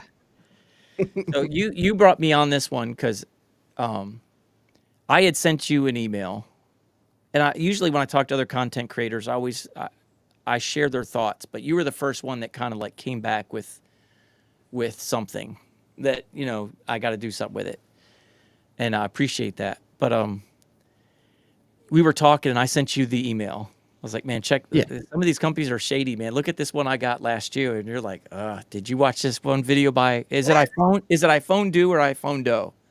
I've always said doe. iPhone That's how doe. I say it. Okay, I felt so Yeah. bad. I'm like, I just made this video using him. Did I just say his name wrong like 20 times? And then he liked the video and he shared it on his channel. Which Yeah, was he's cool. super. Yeah, we Love that met guy. him at NAB. He's super nice. Yeah. I'd never heard of him until you did the video with him next to you. I'm like, who's this guy? Then I watched a bunch of. It's like, man, this guy's amazing. Oh, he's great. Yeah. Yeah, he's awesome. So, anyways, I sent you the email and made me think about it. Like, Yeah. and I was like, all right, I'm gonna have to do something with this because here's my reason. And I've been getting killed. I haven't gotten a lot of negative feedback on it, but there are some tough ones. One of them was like, you should have released this last year. Like you've held on to this for. I appreciate, thanks for coming out, but dude, you held on to that for a year. So how righteous are you trying to be? And I'm like, this is not about righteous.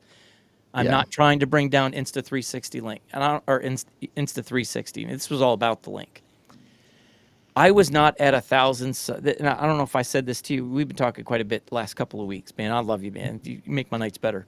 That's fun. Yeah. We have some fun. So, but I knew if I released this, it could be a viral video just because no one's talking about it. I did not want that. I wanted man, getting to your first 1,000, getting to 1,000 subs is, man, that is hard. And It's hard. like, I want it to be my work, my videos, my growth. I did not want a single sub or a single view or anything to be attributed to Insta 360 and what they were doing. Yeah. So it's like I was just hoping and I was praying someone else would come out. Like they got to be doing it to someone else. They got to be. And to be honest with you, I just completely forgotten about it. Once I got to 1,000 subs, it's like, all right, now I could post it. I've got to. That was my work that got there. This was my videos, my blood and sweat. It wasn't one of those, hey, cancel culture videos or whatever they're accusing people of doing. Cancel company, whatever it is. But I didn't want them to have. I just wanted to be mine. I wanted that first 1,000 to be all me. The work that I did, that I earned all of that, and nothing was because of that stuff. And I didn't want to be discovered or known as that video. I like to be high energy. I like to have fun. I like to just goof around. I like to, I'd like to be messy in my videos. I don't cut out all my tongue twisters. I think in the Mayano PD200X, like I was so high on it and I wanted to make sure there was a con that in order to make sure it didn't pass for noise rejection, I jumped on my riding lawnmower and cut the grass while recording a segment. I said noise rejection was terrible. Yeah. And then Bart goes on there. He says, "I don't know, man. I think it did pretty good." I'm like, "Come on, man."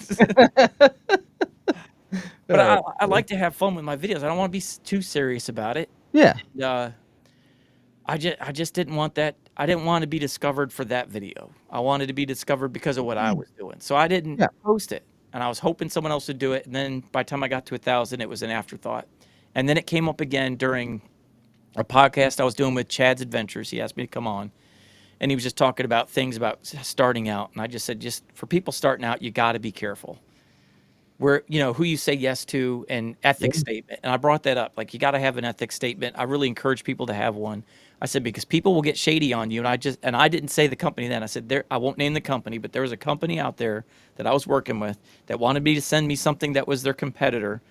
And they were going to pay for it and send it to me. And if I gave them a biased review saying theirs was better, they were going to send me additional stuff as a thank you. And I'm like, not happening, So just be careful because they're like that. There are companies out there like that. And I left it at that. And then we started talking and I'm like, sent it to you. And it's like, all right, someone's trying to tell me something. I need to release this video. But when you said iPhone will come out, I'm like, all right, I'm not the first guy.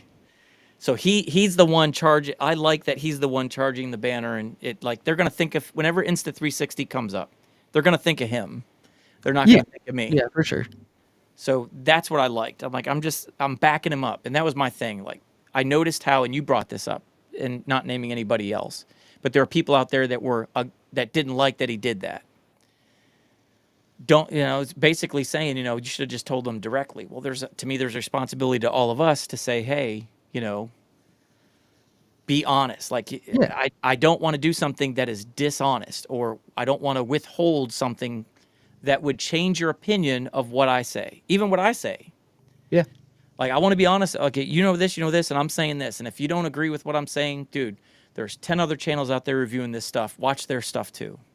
But don't leave it out. Mm-hmm. And they were saying that. And so, I don't know. I've babbled on long enough. I'm curious on your take on that whole thing. Well, so I don't think I ever noticed. When did you get that email initially? I got it in July. And I cut out a big part of that story too. Boy, that is my air conditioner. It just shut off on its own. All right. They sent it to me in July of 2023.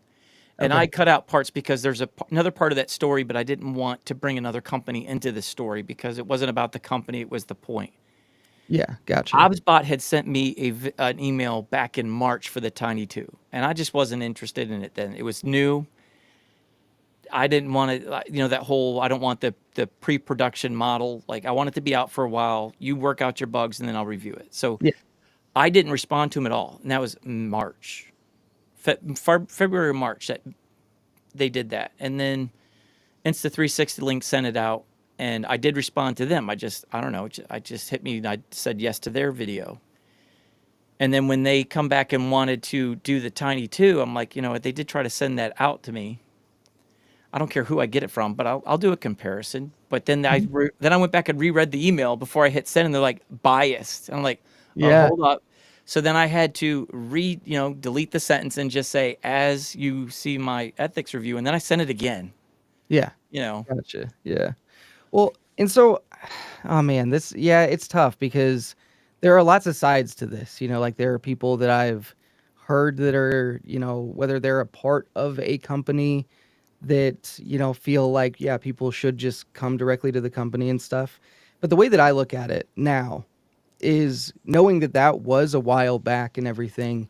One of the things that I felt was like, companies that are, coming into this that are relatively new. I mean, Insta360 is relatively new. They're not like super, super new, but it makes sense to give them a little bit of leeway. Maybe they just don't know. Maybe or maybe there's one bad apple at that company. It's like, I want results. I want to be at the top of the ladder. Like, I'm going to be the one to get these people to do good reviews and do the reviews that we want to do and blah, blah, blah, So you initially holding on to that, I don't think is a bad thing in the sense that it actually gave them time to continue to do it and to show just how much they do that and how, how bad they've been with that. And so I don't know if it were me initially under a thousand subs and everything, like I get that. Like I understand not wanting to like have like a viral video or something and have that be the reason you get subs, and those subs are just like dead subs essentially that are not, Mhm. don't participate or anything. Like that's not ideal. Yeah. Uh, I think in that situation, I probably would have just been like, hey, this isn't how I do business. This isn't how anyone is actually supposed to do business. This is actually illegal. Like Hmm. one of the things that YouTube very clearly states is that you have to disclose a sponsored video. Yeah. Like that's it. Like legally, you have to. And so, I mean, like, yeah, like, could you have put it out? Sure. But like, I think that now that people have, like they've had time to correct that wrong now and they still didn't. And like to be called out now, I feel like, yeah, it's probably time because they've probably been doing it since they started. Yeah. But And yeah. for iPhonedo to come out and say it, I'm like, I thought it was all right, just taking advantage and preying on the smaller channel, knowing that they're trying to get started. So when he said that, I'm like, dude, that's widespread. That's just Yeah. that, like you said, when I first got it, honestly, looking back, I think the way I looked at it was, all right, I got a rogue Which happened. contact. Yeah. Yeah. So I didn't know which way they were going, and because no one else was saying anything, that's how I took it. Mm-hmm. Like maybe my contact is new, and I shared some other scary stories with some other reps where they were, they would go a little rogue with their communication with me, and then they disappear. Yep. But Yep. anyway, I'd share them with my wife, just so you know this, like, read this before like, read my Yeah. response. Yeah. But That's funny. yeah, I might as well say it. Like I won't say the company, but I had reps that would be very flirtatious and, That's so commenting and wild, dude. stuff. That's such a weird concept. Yeah. I know. I was like, dude, oh, you look so handsome in that video. Oh my gosh, you look so like literally cringe stuff, like manly, manly. I'm like, oh, I'm a turd. I'm like a goofy turd. We talk manly. Like Oh, my goodness, this that's is funny. not manly. This is the opposite. All right. I'm the nerd. So Uh, anyway, yeah, and then they disappear. So I was like, because of that experience, I looked at Insta360, like, up, got another rogue one, yeah. and I left it at that. So Yeah, and I mean, there's been times where companies have asked me nothing like that. Well, actually, just yeah, yeah, maybe actually. I'm trying to think. I don't think anyone's been like, we want to sponsor you and we want uh we want to actually pay you to do this review and don't say anything. I haven't gotten that, but I have had someone say, we want to send you this product, but we don't want you to say in your video that we sent it to you. And I was like, nope, like yeah, that's not not gonna happen, happening. you know. And so I feel like that probably happens a decent amount. And I don't even think I've ever heard of that company at all. I can't even remember the name of it. But like, so I mean, I've definitely had reps that are just weird, and you can tell they're just kind of bad apples. And then sometimes I'll even request a new one and be like, hey, the way we communicate, it's just not working out. Like this is awkward. Yeah, Like, I don't feel like we're getting anywhere with this, and I would like to have a good relationship with your company. Can I talk to someone else? Like, and when that's happened, the vast majority of the time I've gotten a new rep and it's been amazing. So I mean, it's hard to want to cancel a company, which is so silly. It's like, I don't know if that's really, I don't know. That seems like a dumb concept to me because like companies are held to a standard a little yes. bit different than a person. Not different, but you know what I mean. Like it's just different. But it Mhm. is like, I don't understand the whole canceling a company thing. I think that just being like, hey, these people don't practice, like the business that they're practicing is not more like morally correct in our opinion. No, no, and that's the thing. Like, and I've had some the one comment that sticks out to me was someone who replied to a comment I made on iPhonedos, where I said, "Hey man, you're not alone. I'm going to repost a video tonight, backing you up." And he was like, "I can't wait to see it." But someone had posted, "Dude, no one gives a crap." Using their language, but no one gives a crap. Just review stuff. Oh my gosh. And I'm like, no, that's the opposite. I don't want to just review stuff. I'm here for the consumer. I'm not here for them. And it's Yeah. just, I don't know. Yeah. How do you feel about sponsorships? So like for me, sponsorship is like if I ever accept a sponsor, and I talked about this earlier with somebody in a video, they asked me about it. And I just said, look, if I ever decide to do a sponsorship, it will be a sponsorship that has nothing to do with the product I'm reviewing. Mm-hmm.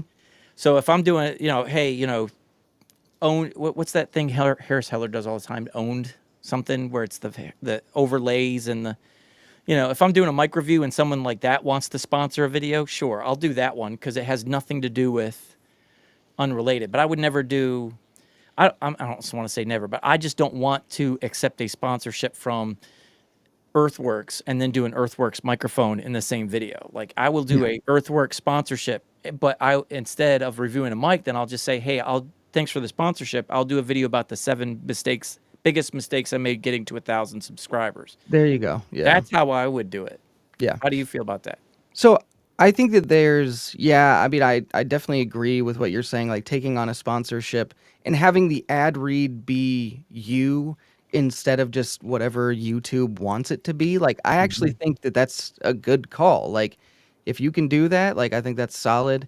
And if it makes sense and it's a product you like, that's a big part of it too. Oh, yeah, like, yeah. And so, I mean, like, if Squarespace was like, hey, yeah, like, I mean, maybe not Squarespace because like I think everyone's sick of hearing about Squarespace. But I've like, never heard of it. I'm on the outside. What's Squarespace?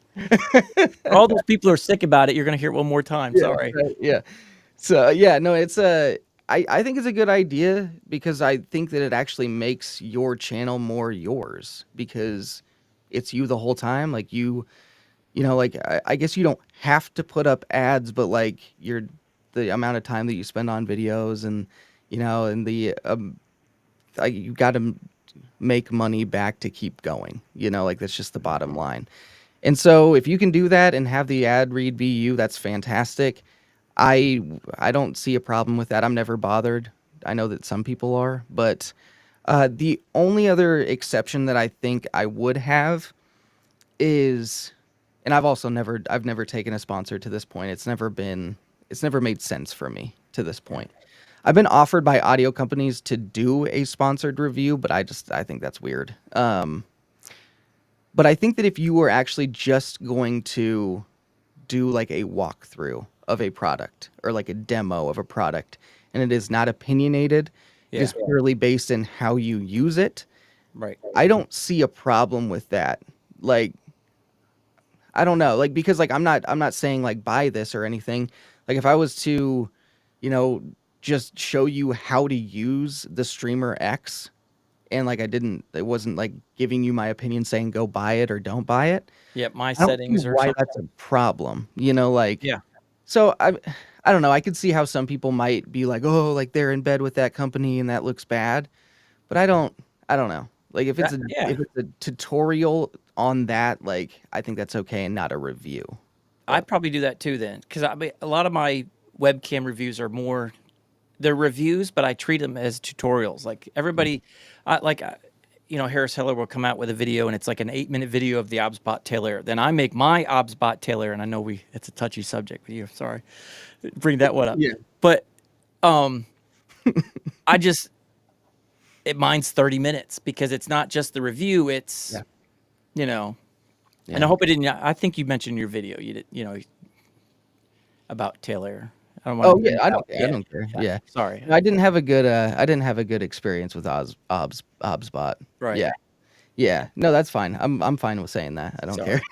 I didn't mean to do anything if that was but anyways, it was, to me, that's how I treat my webcam reviews. It's like, okay, everybody's doing an 8-minute and it's like, all right, this is the camera and here's the bullet points for all the stuff it can do. Yeah. So mine are longer. It's like, all right, this is let's go ahead and see. This is how you do it. All right, this is what this page does. Let's try it. And I go through all the settings, and I go through the end, and then because that's part of my review is like, how easy is it to navigate? It says it does it, but how does it look when you do it? Yeah. Because I will say this about the OBSBot tail layer. I don't know if you notice this too. when I went back and watched some other people's videos when they're using it, I almost feel like I'm watching a mirrorless camera, because when I tried to do that same shot, it didn't look that good. Interesting. Okay. Yeah. And I'm not gonna say the video, but it was like some of these webcam reviews. It's like I get excited when it's in the, like, all right, what does it do? Like for me, a webcam is like, all right, I'm not asking your opinion. I just want to see your footage. Like, what did you try to do? How did it look? And it looks great. And then I get it, and I know lighting is a big thing with a really big thing with webcams too, the right lighting. But it's like, I don't know. Sometimes it doesn't match. Yeah. I mean, with my Tail Air, I was, or what is it? Tail Air 2? Is that what it's called? Just Just the first one. Just the yeah, first. spitting all over my camera, my microphone. Just Taylor. Yeah. I was barely able to use it, but I can tell you that the recording I was able to do on the SD card, that was the only way I was actually able to see anything, looked nothing remotely similar to a mirrorless camera. Yeah. There was one video where I'm saying, anyways, a person was shooting a video of someone at the top of a hill sliding down a winter slide in the dark, and it was just like mega crisp, mega clear, and I was getting all jacked. I was like, man, this thing is gonna be epic. And then I get out here and I'm using it. I'm like, it's a great low light camera, but it ain't that good. Like, Yeah. I didn't get that. Yeah, no. But I think that speaks to vendors too, because like we had similar experiences. Like you got your Taylor, you had problems. I got mine, I had problems at first. There you And go. my vendor was like walking with me, and they were like, "Can you send us a video?" Like, because my gimbal, my motor was the first one I got. It worked for a little bit, but then it was like it was like twitchy. Mhm. And I'm like, my motor's messed up. And they're like, "Can you send us a video?" And I show them the video, and they're like, "Okay, yep, good," and worked with me on that. And then they sent me out a remote to work with it. And then I hooked up the remote, and it made it do it again. Oh, So I yeah. said, I don't think it's a physical thing. I think it's a firmware update, or Mhm. it's a bug. So again, I told them, I'm not making this review. I'm making the review, but I'm not gonna post this until you fix that bug, because I want, Yeah. I can't make a video with this. Like it's 10 minutes to get from one spot to the next. Yeah. That's totally fair. Yeah. And they were fine with it. They're like, absolutely. So it was like, I think from beginning to end, I went back and looked at it. From the first email I got to the time I posted the video was almost 6 months. Dang, okay. And they were fine with it. Yeah, my rep with them was not like that at all. Oh. They were just like, they basically, I don't know. I think they just thought I was like really dumb or something, which probably true. But like, I'm okay with this stuff. Like, Yeah. I know this stuff pretty well, and I'm like, yeah, dude, I could not get any assistance. I think she just sent me, or they just sent me the directions on how to set it up like several times. Dude. I was like, it's having this problem. That's like the as per my last email, like slap in the face thing, like I'm like, this is dumb. But yeah, no, it was ridiculous. So I was like, I'm over it. But That was me with Mayano on that audio interface. It was like, man, it's not, no, you are you sure you hit? I'm hitting the button, y'all. It's one Promise. button. There's no wrong way to hit this button. You either press it or you don't. It's pressed, y'all. yeah. Anyway, it's live on air, live stream consultants. Mike, it's tough call to have to make as a small channel. I'm surprised that more of the larger creators have not come out and said anything about it. I going on that, I'm more surprised at the larger creators that are going against him. That really? surprises me more. Yeah. Yeah, I mean, it's good to see. Like, I like to see that, like people haven't lost their integrity when they get a little bit bigger like that, because I do think that tends to happen where lines become a little bit more gray, because you get a taste for what the potential, like, like earning is and everything. And you're like, oh, if I just keep saying yes and keep doing what they want, I get more money, and I get, and so having a taste of that, you'd think that maybe they become, like a little bit used to that and just fine with blurring the lines. But I don't know, like me, when I met iPhone Doe, very, like, I didn't talk to him for very long, but like he seemed like a very genuine guy. So I wasn't shocked when I saw him come out with it. It kind of made sense to me. But yeah. Yeah. In his comment, he messaged me and he said, "Man, that was a beautiful video." I'm like, beautiful. That's a very genuine comment. It was like not nice video, great video, or insightful video. It's like it's beautiful. Like that just shows the Yeah. kind of guy he is, like a genuine, He's not. emotional being. You know what I mean? Yeah. All right. So that's where we stand on the Insta360. Like more people need to come out on the sponsorships, I think. And for me, like my wife looks at the comments now because she's watched me struggle with that for the last couple of weeks. Like, do I post this or not? It goes against everything my channel's about to be negative like this. But I feel like it says more about me if I don't do it, is how I started to feel. So Yeah. I did it, and with your help, I did it. Like you gave me a push. Yeah. Yeah. No, I Little mean, gentle push. I'm just always, I don't know, like anytime I think about anything related to YouTube and products and like reviewing stuff, no matter what, I don't know why, because I don't think a lot of people think of it like this, but I just always think of myself having to buy that product and where I sit with that, like, because I do think a lot of people, and this might sound maybe inconsiderate of me, I'm not really sure, but a lot of people are like, I'm dealing with this company, but I have a rep that is a human. I have a rep that is it's a person with feelings and stuff. Mhm. I never think about that. And that makes me kind of sound like an asshole, but I just don't. I always think about like the consumer and like looking out for them. Mhm. And then that was one thing that was interesting at NAB, was seeing a lot of companies that like, and a lot of employees at those companies that are very passionate about those products. And it did give me like a new respect for that.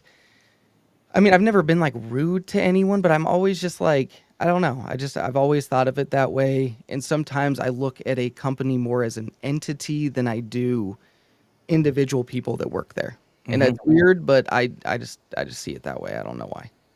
And one of the reasons I brought that up, I wanted people to know that you were the one that kind of pushed me, because that I'm just saying for you guys watching that will watch this, like that speaks to your integrity. Like Oh, it okay. bothered Yeah. you. Yeah. It's like you didn't get an email, but man, if you did, you'd have done the same thing. I So it's would have. like I want people to know, like, all right, if you're all wondering, like, because that's what they're doing. They're saying, man, it just makes me wonder who's been who's got their hand in the cookie jar. So now it's like it's audit time. Who's standing up for this is wrong, and who's standing up for shut your mouth and just make your videos.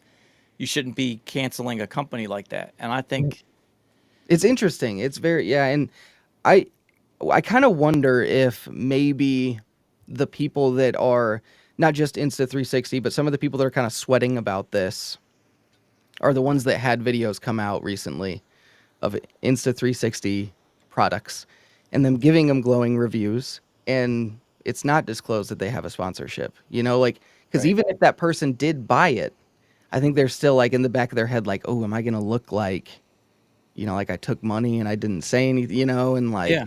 and so I don't know. That is one way that I thought about it, where I'm like, oh, this could be a little damaging, but I mean, like, it'd be very easy for those people just to be like, my experiences with Insta360 have been this, and that's Right. that, Yeah. Voice an opinion about your experience at least. Yeah.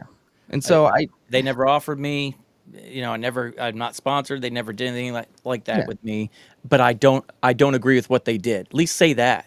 Yeah. And I mean, it could be as easy as just, a community post. Like, it's not a big Yeah. deal, but like, Yeah. and I don't know. It's interesting. The whole thing is kind of, I don't know. It's weird. It's weird seeing it like this, because I'm sure that there are a lot of other companies that do stuff like this. And I'm sure that there are a lot of creators that are just like, okay, like, I know it sucks, but like, there are a lot of untrustworthy people out there. Like, that's another thing that, you go to NAB and you meet some of these people. A lot of them are really fantastic, and you are like, wow, these people are even better than I thought. And then you meet some people that you're like, wow, this person is way worse than I thought. And those are the kind of people that, aren't really in it for the passion and the love of, like audio or video or whatever it is that they're doing. They're just in it because they're like, hey, I could not work a 9 to 5 and do this at home instead. Like, it's tough, dude. I don't know. And I think that's a hard thing to see as a creator, because I feel like Bark and Tom not so much, because he's doing really well. But Mhm. like, you know, like Not having to dabble in any of this. yeah, yeah. But yeah, so I mean, a lot of people like that are really passionate about this stuff, but aren't going to take shortcuts. It's a long journey. It You know what I is. mean? Like sometimes those shortcuts are very tempting because they are a shortcut. Like it's very easy just to be like, yeah, let's get the money, let's get the popularity and stuff, and like I'll do it dirty. I don't care. Right. I'll do it dirty now when no one knows me, but then once I get to the point where I have the money, then I'll There you get go. right. You know, well, I that's feel like another that's the yeah. technique. Yeah, and that's another thing that bothers me that I heard recently. Um, I don't know if you've done this. If you do, that's fine. Like I'm not hating on anyone that does, but the whole concept of putting an honest review in your video title is weird. Like should Yeah. it just be default. This is Yeah. honest. You know what I mean? Like this is just a review. Like by default, it is honest Yeah. because I am honest. You know, it's a weird concept that we even feel obligated to do that, and I think that shows a lot about where creators and reviewers are, that they feel like they have to put that word in there. Like that's Yeah. weird. Even in the beginning where I do like right after my I have like intro A and intro B in my videos. Intro A is before the title screen switch, and then intro B, and then I do full disclosure. Even then I don't think I ever said the word an honest review. It's like this is my opinion and my alone. You Yeah. know, I do my 3 major talking points within the ethics statement. You know, just because they send it to me doesn't mean I make a video. And if I do, you know, no outcome is guaranteed, and all the opinion. And I say that I never use the word honest in there because, like you said, that should be the given. Yeah. Well, and so that's actually something that I thought about recently, that I was like, yeah, like why would you put that in the title? And then I started thinking about myself, and I'm like, I say like, okay, so the Loudon LS208, like honestly, it's really good. And I say that a lot. Like I'll say like honestly this, and I'm like, I gotta stop. Like I gotta Yeah. stop doing it because like I feel like it is weird in something that's supposed to be honest to be like, I'm disclosing that this is honest. Like it's weird. But it's something I'm working on now. But I it's think the hard only to get time I over. would use that is like if you're trying to be super negative, like you're gonna hit like I'm gonna Yep. be brutally honest on this one here. Yes, And I do that for sure. Yeah, and like yeah, on negative comments that I say toward a product, I definitely will say honestly, and I don't know, it's interesting. it's But habit. But yeah, I'm with you. I don't think I've ever put it in a title. that's weird. It's weird. It's a weird concept to me. And Yeah. I don't like I don't think you've ever done this. I don't like the clickbaity titles No. either. No. Just say, hey, why I think this is the greatest mic, or why, whatever. But Yeah. just say a statement. Yeah. They're gonna watch it. Like podcast is just like the epitome of there is no catcha, gotcha on his. It Nothing. is just a picture and the name of the mic. Yep. Yep. My review of this, and that's it. And I'm like, eventually, I want to get that boring on my. Yeah. Just Absolutely. Yeah. you still got to try and hook them with your thumbnail and your title, but I don't want to be clickbaity. Yeah. Well, and that's like one thing that I've tried to become a little bit better about, is just like having a theme to a video, and not just it be like this is the review and have it just be the usual format. Like, yeah, like I have like an outline, but I'm trying to be a little bit better about being like, this is why this microphone or this product matters, and like, and here are the things to prove that, or this is why it doesn't matter. I'm trying to get better about that because I don't know, and Bandrew is a great example of that. Like you see that simplicity and you're like, that's how simple it can be, but it doesn't, as sad as it is, like that's not how simple it is for everyone. Mm-mm. A lot of people that are starting out don't have that choice. Yeah. You can do that once you're there. Once you're at your place you're happy with. Like he doesn't care if he gets another subscriber. I mean, great if he gets them, but he's not stressing over his subscriber count or his view count. No. He's comfortable where he's at, to where he could just post that and it is what it is.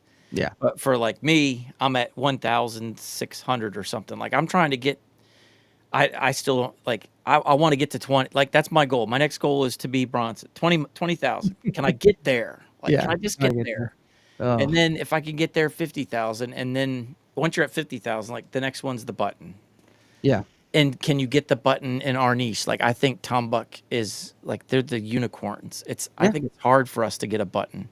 I agree with you. Yeah. I mean, I don't think Yeah, I don't know. I mean, I can tell you that I think the way that I am right now, like with the fact that I like my 9 to 5 job and everything, I can tell you I don't really think about subscriber count and stuff a whole lot. Like I don't really think about a lot of it, and I try to just like do what I'm gonna do and like talk about what I want to talk about and what is interesting. And that's it's hard though because like new products come out and because they're new, you're like, oh, it's gonna get more views and more interest. But sometimes that's not always what you want to try out, and it's Hmm. tough. It's tough to, and that's another way you can get burnt out is just trying stuff out that you don't really care about. Yeah. And so, I mean, I don't really think about it a whole lot at all. And if I did buckle down, maybe I'd do better. But like, I don't know. I'm just like, yeah, hopefully it'll come one day. I should be more proactive, but I don't know. I think that like you said, it wears us down to the burnout. So I've like my approach this year is going to be come October, you've got your Prime Day deals and you want to push your stuff for Christmas. People are going to be wanting to get stuff for Christmas.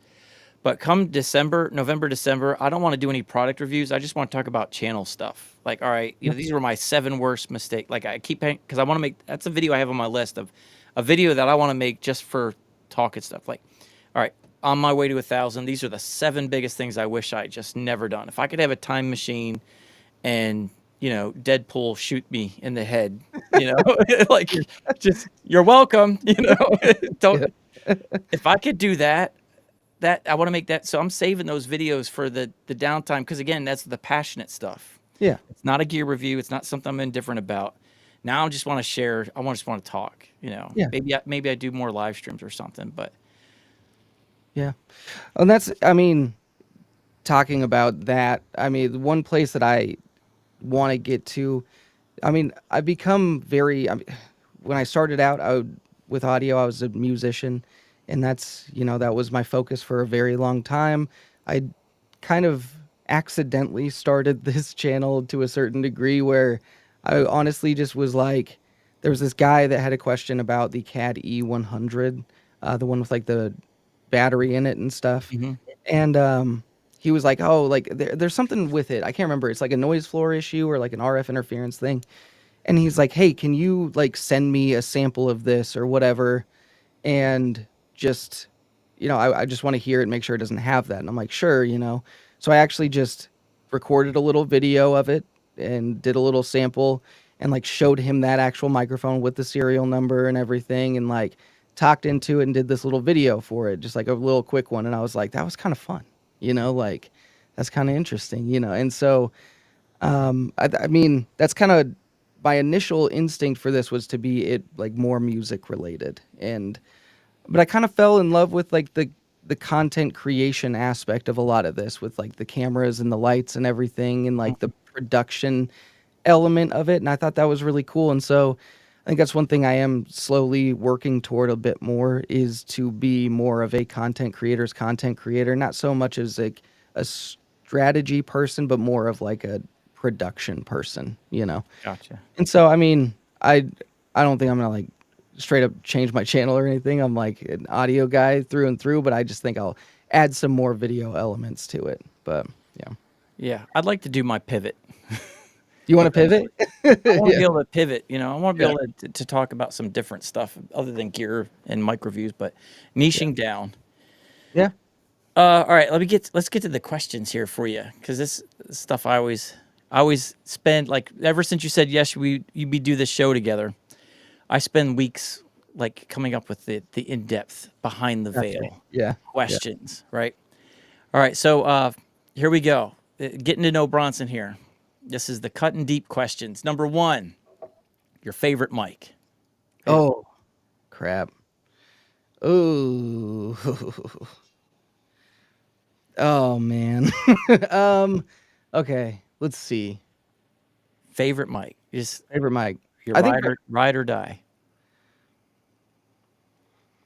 I think I kind of right now. I think it changes, but I think right now I really do like the LS208 in the sense that it's kind of like it can do a lot of different things. And even though it's like an end address condenser. It still has good rejection, and I mean, you could use it for anything, and you could make it work. I think for that reason, I'd probably pick the LS208. Yeah. I reached out to them. I was like, "Hey, man, can I review that?" Like, Yeah. Uh, yeah. we're a small company, and we already sent like all weekend. Like, Yeah. thank you for No, at least saying you're not big enough. dude, they are super nice. Yeah, They'll reach out eventually, I'm sure. yeah, Yeah, they're great. that's okay. Everybody has that one company where it's like, all right, I wish they had sent. We all got that. Like Earthworks sends me stuff. I'm too small for them to send me stuff, but yet they do. So I appreciate that. Yeah. All right, what was your first mic you ever used in your first YouTube channel video? What was your mic? Oh, the first mic I ever used, it was the CAD E100S, Was not the E100. Yeah. Yeah, that was the first one. The first mic I ever had, the first mic I ever tried recording anything with, was like I think it was like the Rock Band, like crappy little microphone, the USB one. I think I tried that. I think I tried that out. Dude, I don't play instruments, but man, I could that what was the one song? Apple bottom jeans with the curls. Oh, isn't that T-Pain or something? It was Parker, the drummer. Oh, Travis Barker. Travis Barker's the apple bottom jeans, whatever it was, but the Oh, okay, drum yeah. on Guitar Hero. Yeah, I got Dude, you. I rocked that song. I have all right, true story.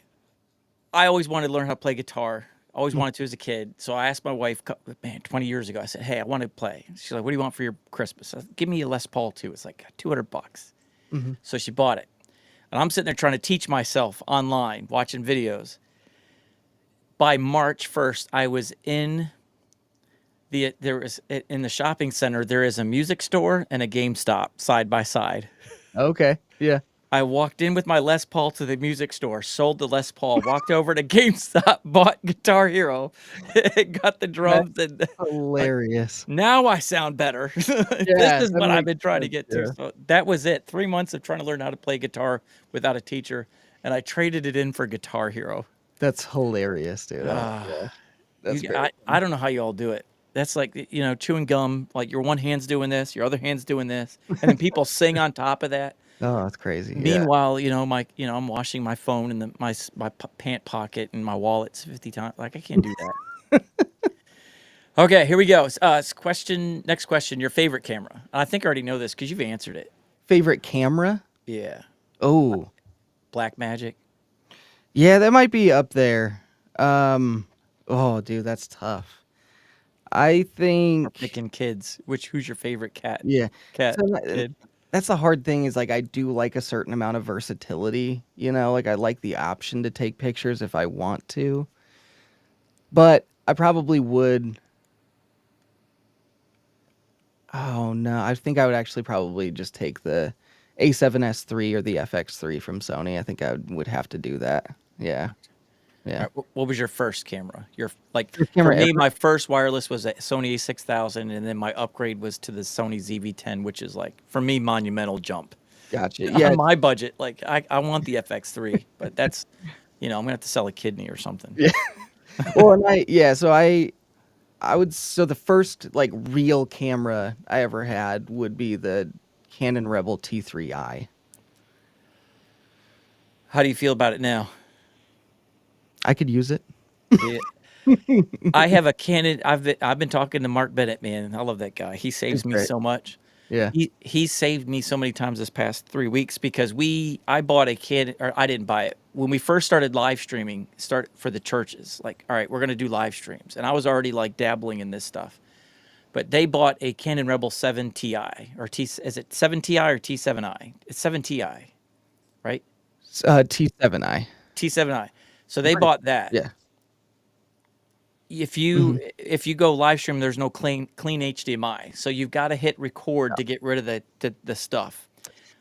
Gotcha. It shuts Yeah. off after 30 minutes. Yep. So you got your watch on timer, and you're in the middle of a stream, and your finger's on the power button. So once it shuts off, you're Oh, quick, man. get it back going again. That's crazy.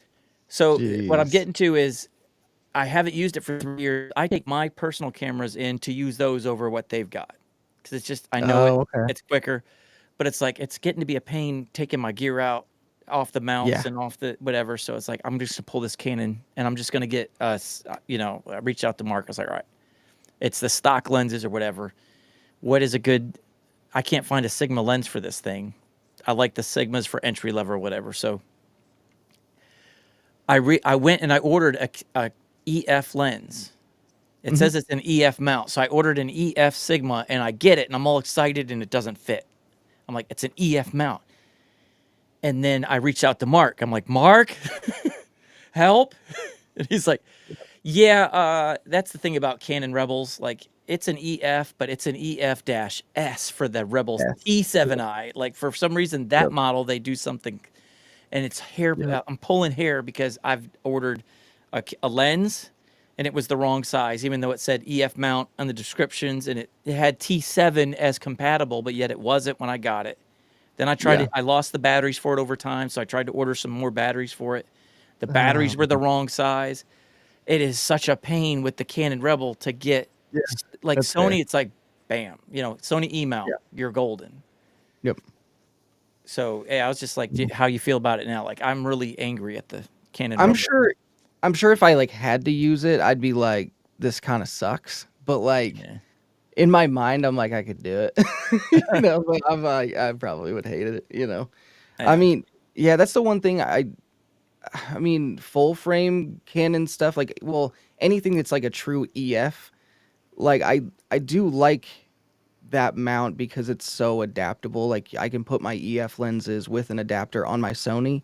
But the thing that is a little bit of a, downside of Sony is that like you can't put any Sony lenses on anything else. Like the flange distance is too small. So it's like it's just it's too bad that you can't do that. So that's one thing I'm like, I wish that I could do that with Sony stuff, if I could put a Yeah. Sony E mount on like my Blackmagic camera, that'd be sweet, but yeah, I don't Yeah, know. I never thought about that too. Like you said, you could use Canon lenses on other cameras, but you can't use Sony. But Sony also and the flip side is Sony has more lenses available for Sony Yeah. cameras than Canon has for Canon.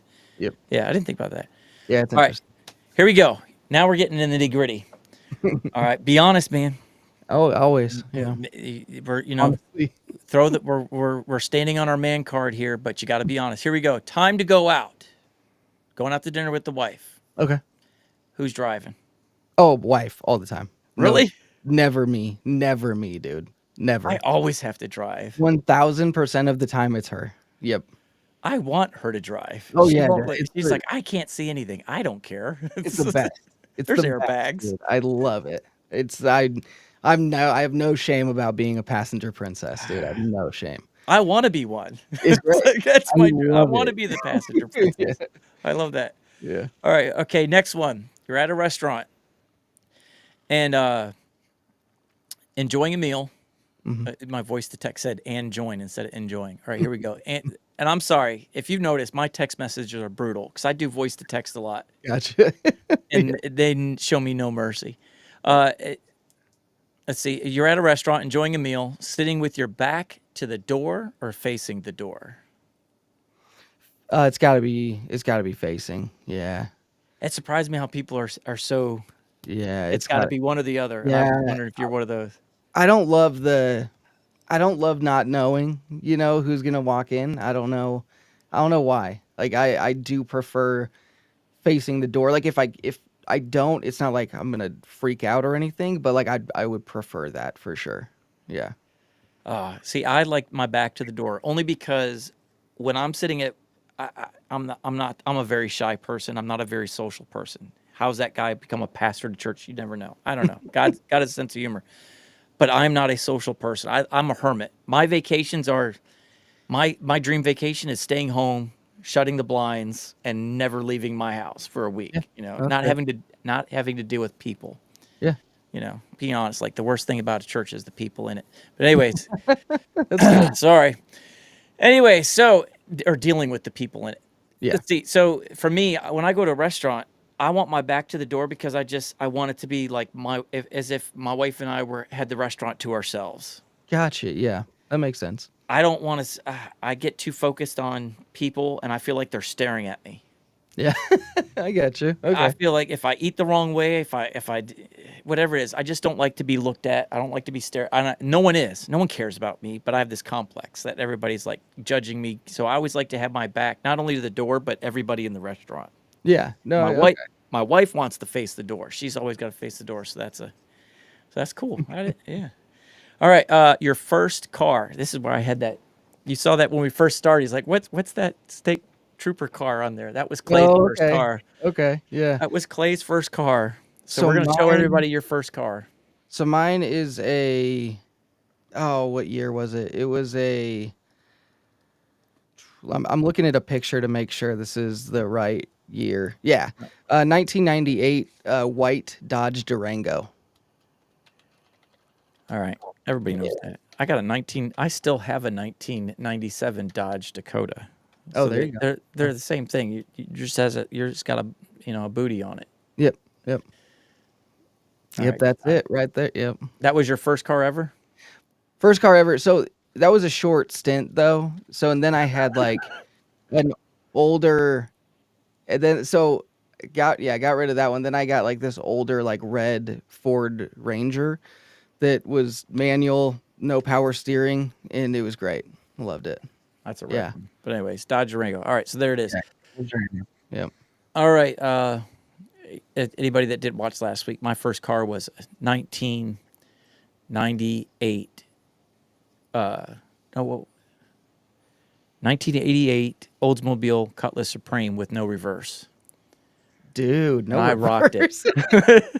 I rocked it. Awesome.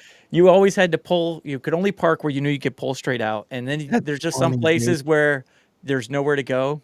Yeah. So you're just gonna have to put it in revert or put it in neutral and push it out of your parking spot. I don't know how many times I had to do that. Dude, that's hilarious. Yeah, I was that guy at the mall. Awesome. Like taking your girlfriend on a date, and you're looking, hey, we're gonna do something, make that impression. It's like, oh, that's a nice car. It looks cool. And then you get someplace and there's nowhere to go where you can't. You're gonna have to push it out.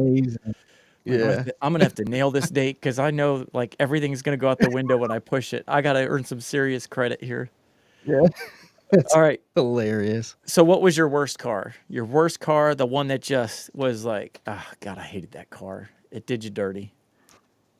That would, the one that I mentioned is probably I'm trying to remember the year, dude. It was like, I bet it was like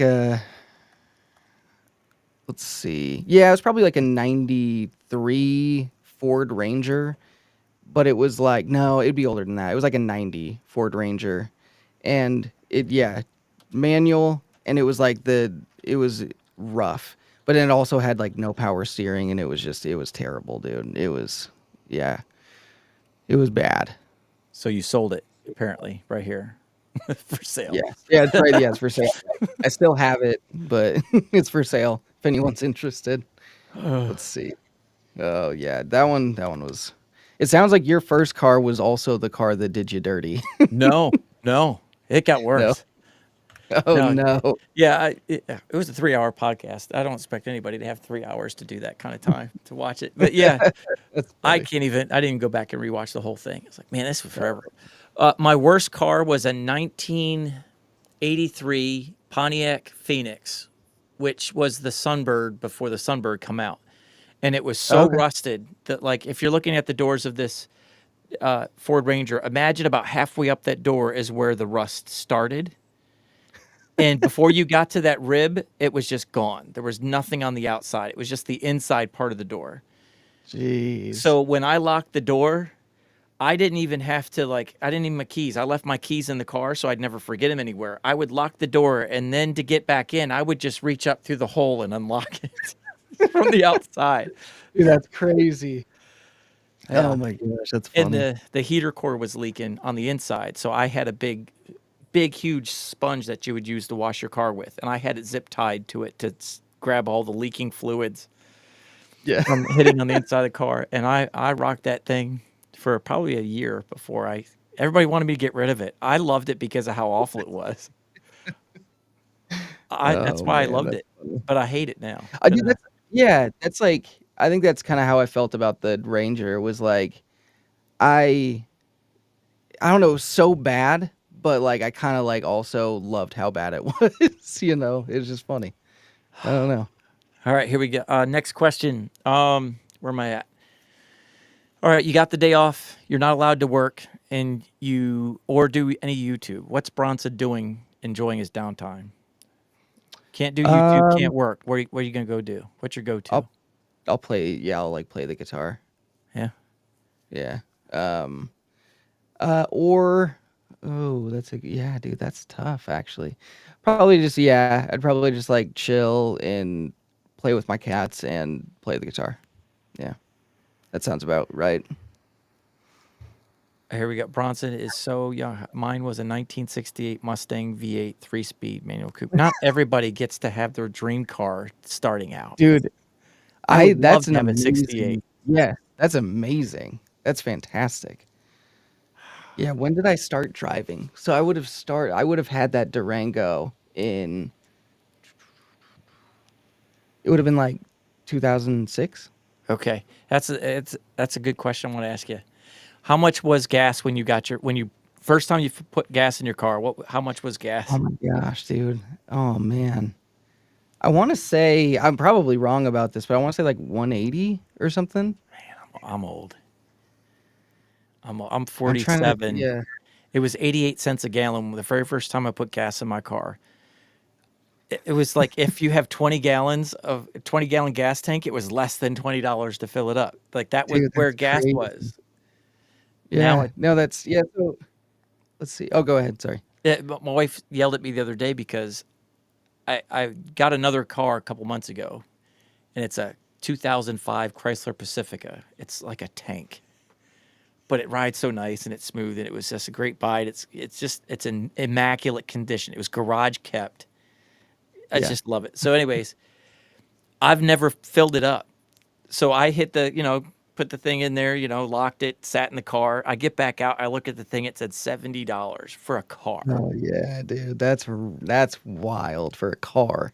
Jeez. She's like, "What did you spend at Rofo for $70? Royal Farms. That's what we have out here." I was like, "Gas." Like I don't believe I you. didn't go inside. It's like I literally just filled it up. She's like, "For a car?" I can't help it, man. Oh man, It's that's huge. crazy. So yeah, 88 cents for me, $1.89 for you, man. So yeah, no, it's online. It's saying it was like 220 where I lived. 220. So yeah, it seems high. Like I don't feel like it was that high, but I guess it was. I don't know. All It's right, wild. next. Here, we'll ask this question because this is a question, but this is from live stream consultants towards you. How many mics do you have? Oh my gosh, I know, I know. I don't know. I hate when Oh, people ask me that because you feel bad. so Not like yeah, not like shame. It's like I have too many. exactly. Yeah, I have too many. Yours has got to be If I up was gonna there. like if I was gonna ballpark it, I know it sounds crazy, but it's got to be like 200. I was gonna say it's got to be up there. Yeah, I was gonna say probably more, but it's got to be at least 200. Where do you put them all? I don't know. I don't even know where they are. I don't know. No, there's just several closets. There's 3 closets in my house. 3 closets. I'm like, yeah, they're like my shoes, but they're mics. They're just taking up a bunch of closets. I got up to 50 and I had to start selling them on eBay and stuff because I just had nowhere to put them. That's where see, and that's like I'm way past when I should have done that, but now I'm like so much in the like I have this concept where I'm like, but if I keep it, I can compare it. Yeah, and I do that But I'm too. Like those are the ones I but it's hold on tough, to, or dude. the ones that Yeah, are still relevant that people talk about. I hold yeah, on to those, and I really wish I could get rid of them, but people keep asking. yeah. The microphone I wish I could sell and get rid of forever is the SM7B. You don't like it? I like it. It's high maintenance. Like it's never a plug and play microphone. And for what we do, I like to have the plug and play. That's what I like about the Earthworks. It's like 5 seconds of EQing. Mm-hmm. I love the SM7B here's the thing. I love using it in the summertime. Like right now, I keep forgetting to go turn this air conditioner off. So I'm so sorry, guys, if that hissing is annoying you guys. But like with the Shure SM7B, you never hear that. Gotcha. Yeah. And it's a problem solver for me. Mhm. It solves so many problems. Number one, if I bump my microphone, I never hear it. If I touch it, I never hear it. If it's EQ'd right, it sounds great. And if I have to run the air conditioner on because it's just too hot, it's the mic that does the best at knocking it down. Although the Earthworks has done better. The Ethos, I've switched to that one going into this summer. I'm curious, but yeah, but I want the $400 back. I get you. The Yeah. only reason I have it is for the comparisons. Yeah. So I it's get the yeah. most expensive mic I bought that I only use for the purpose of the review. I get you. But It's like I love it. I It's do like love yeah. it. It's just work. Yeah. No, I get you. Yeah, it's like if you're going to compare microphones, you kind of have to have it at this Yeah. point. Yeah. And for me, it's like I think Tom Buck has said it too. It's like I've never like you're good at EQing, so it's easier for you. But for me, I'm still trying to find my way through it. I have not found an EQ setting that I love on my voice. For the SM, I've never been able to get there where that's that. Gotcha. Well, I like to say melted butter on a biscuit type feeling. It just Oh yeah. I got flows you. over Yeah. top. I've never been able to get there with the SM7B yet. At least I don't think so. When I'm listening to my voice, I still don't.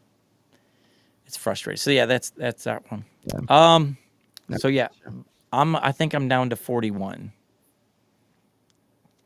41 what? 41 microphones. Is all Oh, gotcha. I got it down to there. All right, Level Up Mike Newman. I just got the fine K688, and honestly, I was blown away with it. Strongly considering selling my Rode Procaster. I'd still hold on to the Rode Procaster. What are your thoughts? The Procaster's not the USB, right? The Procaster is The Procaster is the the XLR Rodecaster mic. is USB. The Procaster, man, I wouldn't get rid of it. Would you? I mean, I guess the way that I look at it is like, I don't know if he's that confident, sure, but like, I don't know. I like we were talking about earlier. I think that when you get a new product, sometimes it's just really easy to be like, I love it, like because it's Yeah. new and it's like fresh and it's different. I'd say like wait on it, Yeah. few months, then like compare them and think about that. But Right. I, Because you I might think come down another off of it. yeah, and another thing to think about is like, maybe eventually you want to start processing your audio a bit more and stuff, and like there could be some benefits of the Procaster when it comes to that. Yeah. So yeah, I don't know. Yeah, if you love the case, it's a great spoken word microphone. I think it's universally like the one that people are the highest on of the fine microphones as far as spoken word, not any of that other stuff. But Yeah, I would still hold on to that just because sometimes microphones, for me, it's like Sour Patch Kids. They're great, but if I eat a whole bag of them and I keep eating a bag every day, I lose my taste buds. I like to yeah, change it up every now and then. So yeah, yeah, don't sell it, keep it. But K68, man, I'm glad you like it. I love it too. I bling mine up. I love it. Have you seen my yeah. bling up setup on that thing? I can't remember. I don't think so. I was scared that Oh no, Fafine I would did. see this. Okay. I was scared Fafine would see this and go like, "What did you do to our microphone? Stop doing that stuff." And they said, "Dude, that looks so cool." They said that to Yeah, me it in looks an good. email. Yeah, They're like, "We gotta." They said we're actually like discussing some stuff.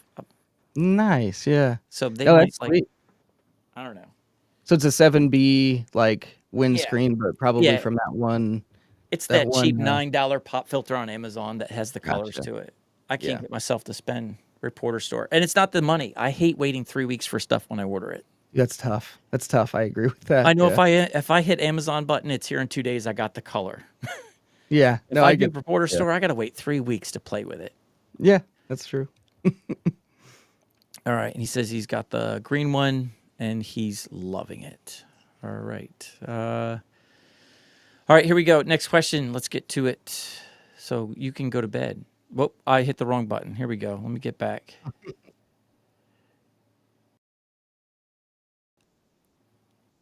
No, I'm good. I'll be up. I don't want to keep you up. How do I get you back? There we go. EV Mux. I'm trying to figure this thing out. Next question. How many times have you sat? Be honest. How many Okay. how many times have you sat in the back seat of a cop car? I love that look. I really have to go here. But but But there's like two instances I could have, but I didn't. You know, one of which like I was technically like okay. I mean, like there was one time I was like technically like under arrest, like to a degree, but like I don't know. It's weird. Like I was like a minor, and so like they let me go with my dad. I never went in the car, is what I'm saying. So yeah, Wow. it So you've so never been in 0. the back seat? I've been in Never. the back seat more than you, huh?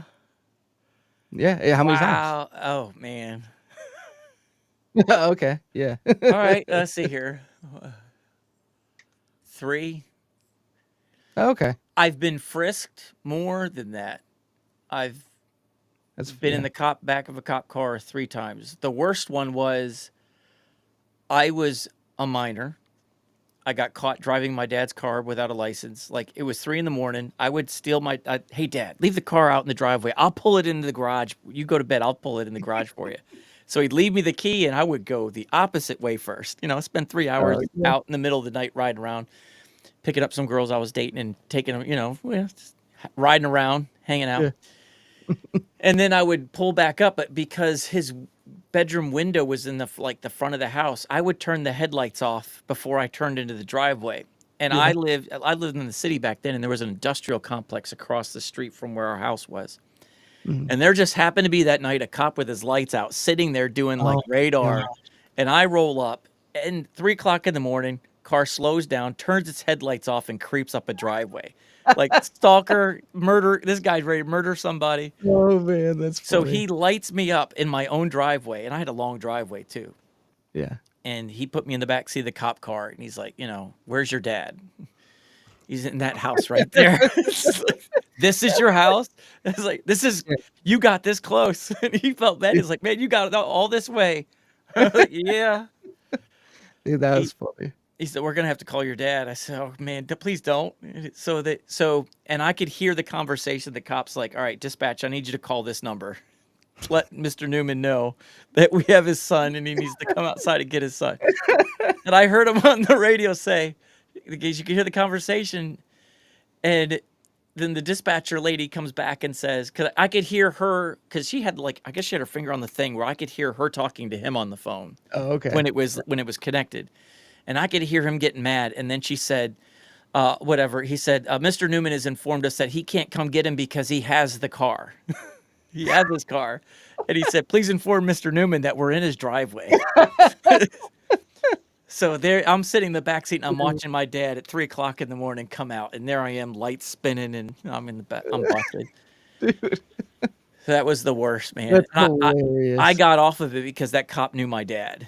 Oh, okay. So Yeah. he used to work 2 jobs all the time, and his second job at night was a custodian at the police department. So all the cops knew him. Oh, So dude, he's like, oh, that's your dad? Oh, you're lucky, son. You're Man, lucky, I dude, was gonna yeah. nail you. Oh man, that's funny. So that was one. The other time I was in the back because we were acting like idiots, and we were doing. It was winter time. It was like a 35-mile-an-hour zone, and we were all in a car, and I wasn't even the driver, and we got pulled over. And my friends, and I'm just gonna say this: the reason I like you and Bark so much, you were the guys I would have hung out with in high school. There was 4 of us, and this was the group, right? So you remind me of we used to call ourselves the crew. And so, anyways, we were sitting there. A stupid name, but that's what we call ourselves. We thought we were some hot stuff. So we were acting like idiots, and we got pulled over. And my buddy who was driving decided he wanted to be smart, so he pretended to be drunk. What? Yeah, he calls it. He's watch this, guys. He's like, how's it going? Oscar for officer, And he's like trying to purposely mess with his words. Oh He my says, gosh. I want to dude. take the test and pass. I want him to think I'm Oh, drunk and man. nail the test. So he kept acting drunk just so he could take the sobriety test Oh my and god. nail it. Yeah. So he did all that, and then once the cop realized that he wasn't drunk, breathalyzer, all that stuff, 0.0, he's like, I was just messing with you. And then so he comes back and he's got all our licenses and stuff. And when he comes back, he says, watch this. I'm like, dude, stop. Dude, stop. He comes back and he says he noticed that one of his lights were out in his like red and blue lights. Oh, okay. And he was trying to say that his taillight was out too. And he's like, well, your light's out. It's like that blue one right there. That one's out. Do you get a ticket? Oh, He said, I'll man. be right back. So he came back and he took us all out of the car. He made us sit in the back seat. I got a seatbelt ticket as a passenger. He nailed us. And the other one was real quick. Was he got pulled over. Same dude, same guy, just loving to mess with cops all the time. Oh, man. He couldn't swallow pills, and he always had to take Advil. He had migraine headaches, so he would crush Oh, okay. Tylenol Yeah, yeah. and put him in intentionally put him in the little baggies, like the little Oh, Coke baggies, dude. and stuff them in his pocket. So he got pulled over one night, and we're like, dude, you don't have the baggies on you, do you? He said, watch this. Oh, my gosh, dude. So he starts messing with him, and he gets out. And we all get frisked, and he pulls out this thing, and he's like, "What is this?" He's like, "It's crushed Tylenol." He's like, "Yeah, right." Everybody up against the hood, and he's like frisking us down. So we hated when he drove, man, because he always ended up putting us in the back of a cop Dude, car that's before it was over. Oh, my gosh. Dude, that's nuts. So yeah, I've been in the back of a cop car a couple times. Yeah. All right, That's statute of limitations. What's the worst thing that should have got you arrested? That you're willing to Oh. share. You don't have to be honest. Oh, dude, That I you don't got know. away with. That I got away with that I did? Oh, That man. would have been jail time if a cop would have got you. I I'll share mean, mine. Okay, go for it. You want me to go I'll first? see where we're at. I'll take a temp check. Yeah. All right. Same group. One night we're Mhm. walking around, and I lived probably like 200 yards away from a rental car place. And we decided one night there was a cinder block right there, and we destroyed every car that was in the parking lot. We rode in the side. Yeah. Drew names on every, like, we didn't like damage the thing. We just drew in every car, like smiley faces on the hood, and Yeah. Yeah. So we damaged, I think that night, I think it was like 50 cars. Dang, It dude. was about 50. We lived in the city, so it wasn't no small enterprise. Yeah. Like, it was like, now I'm really kidding. Statute of limitations. Yeah. So that's probably the one that would have got me big time if we were busted. And the cop showed up at my door Oh, dang. Okay. Yeah. because they knew we're always getting arrested. We're always in the back of a cop car. We were known as the troublemakers in the town, right? Yeah. So Yeah. every time they noticed, they showed up at my dad's house one day, like, hey, there's some stuff going on in this neighborhood, and your house is dead center, like Yeah, of all this stuff. yeah. Just keep an eye on your son, because like if you don't get a hold of them, eventually we know it's them, but we Yeah. can't prove it. Yeah. They're gonna mess up, and we Yeah. care about you. So get your son under control. Yeah, that's fair. That's fair. Okay, I'll share one. There's one. There are some that are worse, but I probably shouldn't share them. But like, I would say there was one time I was driving with some of my friends in that white Durango. Actually, I was just young, and I wasn't even supposed to be driving at night. I think I only had like a day license or whatever that was. I don't know if they still do that or not. I'm not really sure. But anyway, there's like 4 people in the car and stuff, and we're just like being dumb, and I'm on like a dirt road, and I like turn and I'm talking to a friend, and I like take out like 3 mailboxes just right in a row. It was awesome. Oh, Peanuts is. What's up? Yeah, there you go. That was another question. What are you really saying? Because I get in trouble. Like, I watch your videos on my living room TV, and then you start doing that test at my wife. Michael, he's saying, I swear he's saying peanuts is. Yeah, no, I am. I am saying Peanuts is. Yeah, the guy minus the Z on the end. Yeah, Dave nailed it. Yeah, that's yeah. Yep. I just was like, Peanuts save me, Bronson, because I keep wanting to I keep your stuff on my TV. Oh, in the right. living room. What happened? What's up? Yeah, Yeah, I I didn't know never it's got caught. That's why I've started saying Planters pickled peanuts is, because then people are Yeah. like, oh, okay, it's peanuts. I get it. Yep. Oh man, I tell you. All right. What was the next question? I'm sorry, man, if I outed you. I'm Oh, sorry. you're good. You're good.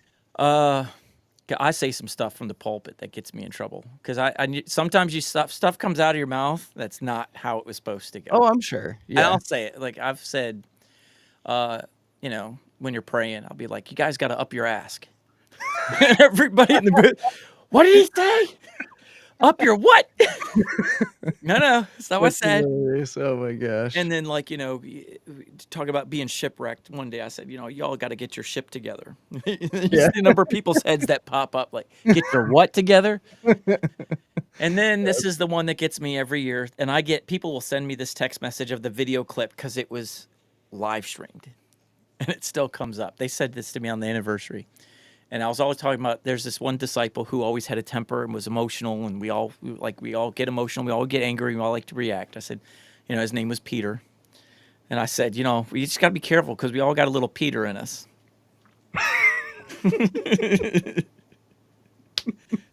Sorry, guys. That's awesome. So every time they send me that clip, and then I literally got a text message from someone in the back row because I have my phone and my iPad. Speak for yourself, man.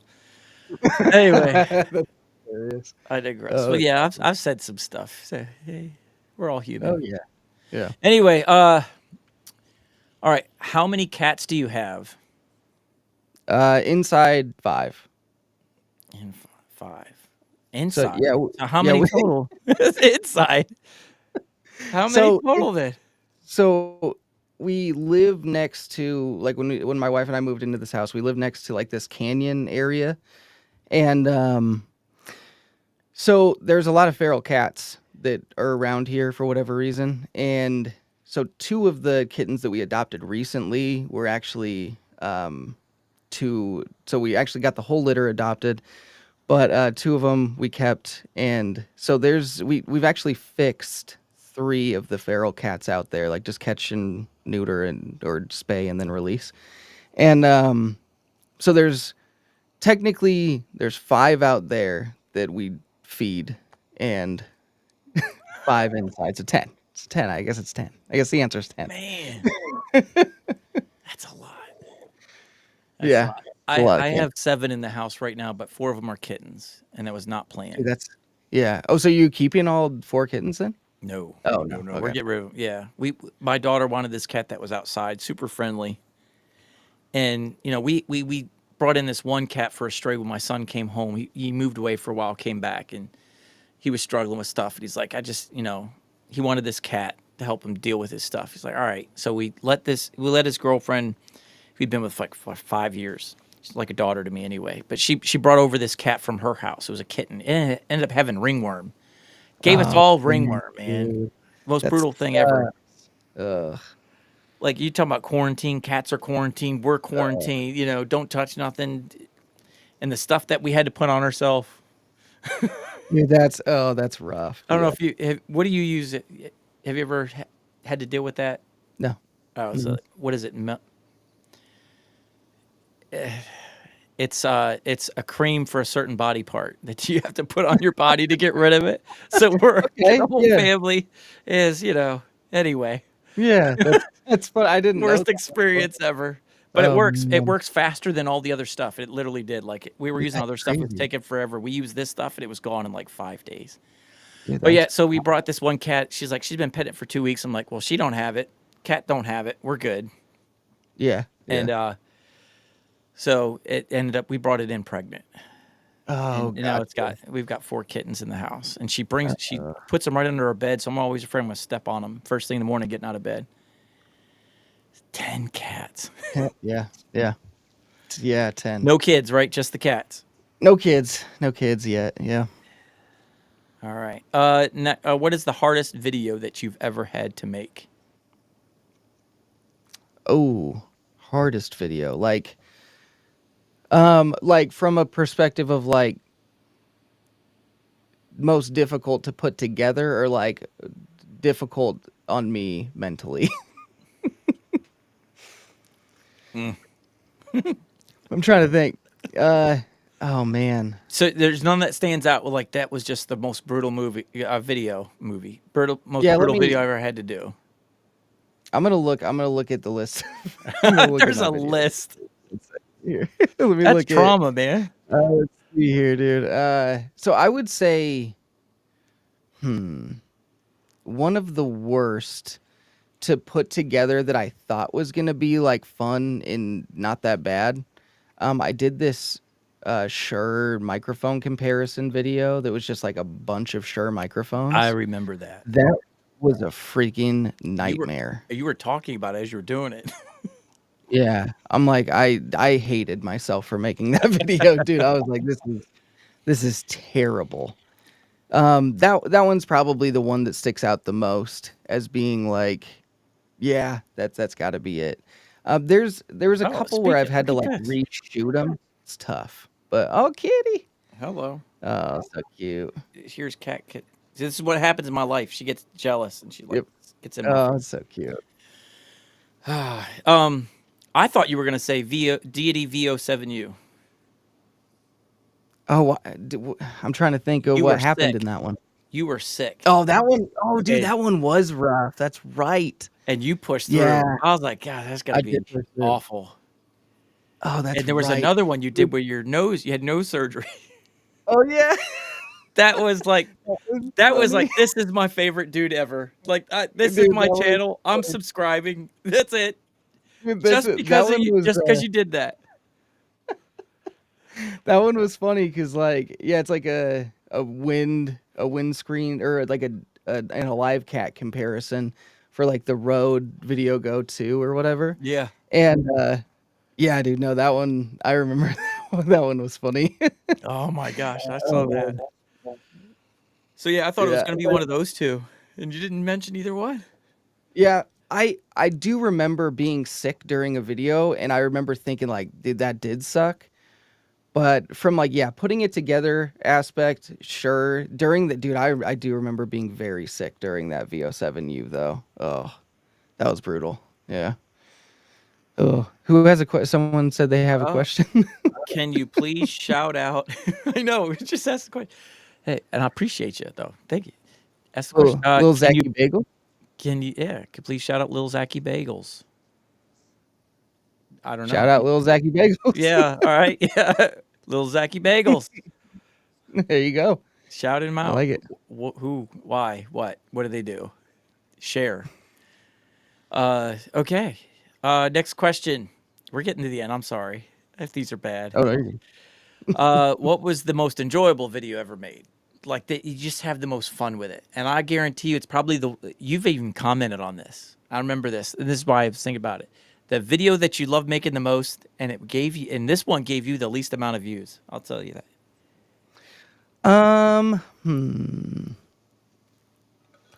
Okay. Oh, this is tough. So there are a couple that come to mind. I would say one of the ones that I like, I'm trying to think, oh man.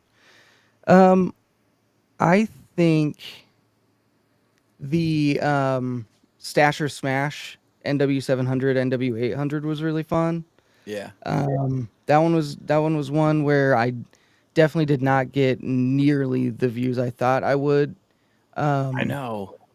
That one was tough, and so I think that one's up there. I did have a lot of fun with the Movo double mic. That one was fun because I did this really dumb little skit in it, and it's really stupid, but it was still fun to do. So I think that was it. But yeah, probably one of those.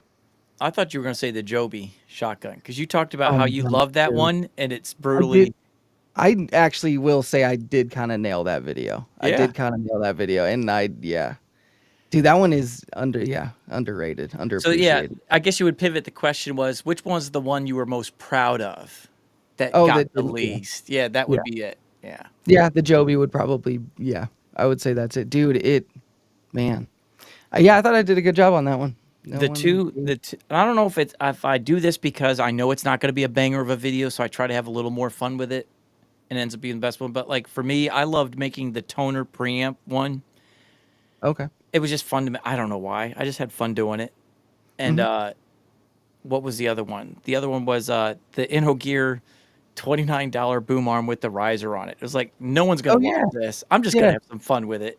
I don't remember what I did. I just remember having a blast with it, and I was proud. Like it just from beginning to end, the music, the production, the edits, and I was like, "Yeah, it's a good one." And no one is ever gonna watch this because it's an InnoGear $20 boom arm. Yeah, no, it's the weird ones that sometimes do really well. I know it's weird. It's bizarre. It's bizarre.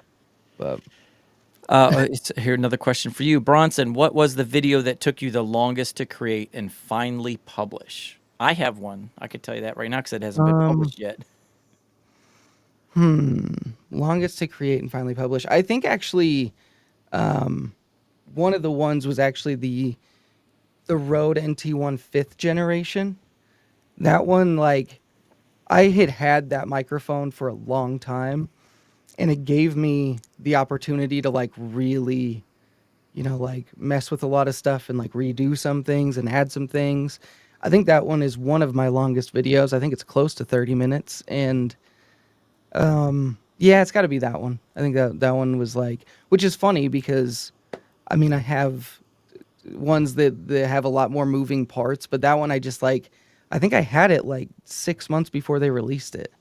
And so I just, yeah, I tinkered, like you like to say. Yeah, I like to tinker. Yeah. Yep. Mine is the Ethos. I've had it since November, Mm-hmm. and I'm still recording segments with it, and just and I just tinker with it. I do different comparisons, and I recently did it again with a different setting, and it's just like I'm taking my time with this one. Like it's ended up going to be like, okay, I've had it for a year. This is my review. Yeah. This is what it's going to end up being. No, I get you. Yeah. But that's the one for me. That's the longest. But I love it the most, and I'm like, I've never done a review on this microphone. And Earthworks asked me not to. Like they sent it to me. Really? That's what I love about it. The story with it was they reached out to me and just said, hey, we noticed on your bio, because I reached out and said, hey, I have a video idea. I'd like to put you up against the SM7B and this microphone, and the difference between, or destroying the narrative of condenser and dynamic only being, only dynamic can be noise rejection, and you could like the Ethos does what the SM7B does with less gain. And anyways, I was pitching them that idea. Yeah. Would you be willing to send one? Because I'm just gonna be honest, I want to make this video and I can't afford it. And it's not a hey, this is better than the SM7B. It's like, hey, if you really like a condenser microphone, the SM7B is a great mic, but here's something else you can consider. And that's how I pitched it to them. And they're like, right now we're a small company, it's small, whatever. And then like 5 days later, after they said no, nicely, they said, hey, we were looking at your thing and we noticed that you were a pastor who used to be a sound guy in your church. Yeah. Would you be willing to just write an article about the importance of EQing live, knowing how to EQ live, and the importance of having good gear? You don't even have to mention our product, just the importance of having good live gear and EQing. And that's what they wanted the video about. They gave me like, if you in this article, if you could hit these three talking points, and it was, the importance of live EQing, feedback, or whatever, why it's good to have quality gear versus budget gear for live, and how in your church, that's a great way for people to learn how to EQ, because, you're not getting paid. People can, hey, I want to volunteer in the church. Go in the sound booth. We'll teach you from scratch. No pressure because you're not being paid. We're thank you for filling in. So that's what it was. And I was like, man, all right. So I said yes. And they said, we'll send you the Earthworks Ethos as a thank you for writing the letter. Okay. Yeah. But again, they didn't want me to say Earthworks is the best. They just wanted me to say importance of having quality gear. That's fascinating. And they were going to post it on their website. We want it for our website. And that's it. And they don't make a video about it or nothing. And I was like, all right. So when I got it, I was like, I plugged it in that one night, and I'm not kidding. I sat there probably 11:30 at night. I plugged it in, and I just talked to myself into it for like an hour with the lights off. I wasn't recording anything. I was like, for the first time in my life, I love my voice. It's like, this is great. Yeah. There's no one here, and I'm still talking, It's a cool feeling. Yeah. Yeah. So I was like, and then I saw a video of the SR117, and I'm like, I'm not going to ask them to send me that after they just sent me this. So I was like, but I want to know how this sounds for live stage, quality gear, because we use SM58s, the betas, the wireless ones, and not the fancy wireless ones with the metal body. It's the plastic ones. Oh, gotcha. Yeah. Pain in the butt ones. But anyways, we have metal ones, but they're on the other side of the building. Why we did that, I don't know. But anyways. We use SM58s, and I struggle with those because our best vocalist, and she's amazing, she's high pitched. She lives in that higher stuff. Yeah. And the SM58 has that high end bump. So it's like for her, it's pushing the most aggressive part and it's leaving all the like she has no low end. So Yeah. I struggled on the fly when I had her to push that low end and get her a good sound for the live stream part. Sounded great in the sanctuary because the natural reverb and the people behind and it was fine. You could hide a lot of. We were talking about this earlier. You could hide a lot of stuff when it's live for me. Yeah. Oh yeah. But on a live stream, there was no mercy. Like Oh, there was, absolutely. it Yeah. was like screaming into a mic, and I'm like, this is tough. So I was like, I want to know. This is flat, neutral, darker. So I bought it, and then I tested it out on those two people that were in my Earthworks video, and loved it. I'm like, I'm making a video for them. Like this Yeah. has got to be a video, and they didn't ask for it, wasn't paid for it. They didn't expect it. They didn't. You know, I just said, hey Yeah. man, I made a video about. Instead of writing an article, I just made a video. I'm like, Yeah. There you didn't go. have to. We just wanted the article, but thank you, you know. But Yeah. they sent me that Earthworks for that reason, and I made that video Yeah. with the SR-117. I don't know where that was a rabbit trail. I don't know where I was going with that, but Yeah, dude. No, that's interesting. I've never been approached about that, like doing something like that. That yeah, I is was like, interesting. and I love that company. I was like, you're not even asking me to push your stuff. You're just Yeah, that's pushing wild. quality stuff, and they just wanted to put that on their website. Yeah, that's cool. And so, Hmm. anyways, I made the video and posted it. And so, anyways, that Earthworks was just awesome. Yeah. Yeah, I don't know where I was going with that. I'm sorry, guys. I've rabbit trail. Let's see here. Oh, I skipped one. Alex, hey guys, what are we chatting about? I don't know. I went on a rabbit trail. Everything and nothing. Yeah. What was the next one? Mike Newman, Pastor Nice. I'm a worship leader in Orlando. I do Bible study on Fridays, 10 a.m. and lead with Dave Ulcer with a number of other YouTubers. Ever want to join us? Absolutely. Reach out to me. We'll talk. I'm always down for having fun with some people in the community. But yeah, Paul, definitely reach out. That's awesome, Paulie. Love the Lord. Hey, man, we're loving it. Oh, I didn't mean to be that quick. Sorry. Quick fingers. Hello, guys. May we discuss the FAA? What is he talking about? The FAA. It's that. Thank you. $1.99. Oh, nice. There you Thanks, go. man. Hey, man. Alex, you're my first one ever to do that. Thank you. Appreciate it. Oh, What that's are we super talking cool. about? FAA. Right. Isn't that Alex, like a clarify, please. Love to Federal talk about it. Aviation Administration? Yeah, they're great. They keep stuff from crashing. I'm loving it. Yeah, that's right. They're doing good. Yeah, They're doing there some we go. good stuff, I hear. I let me know.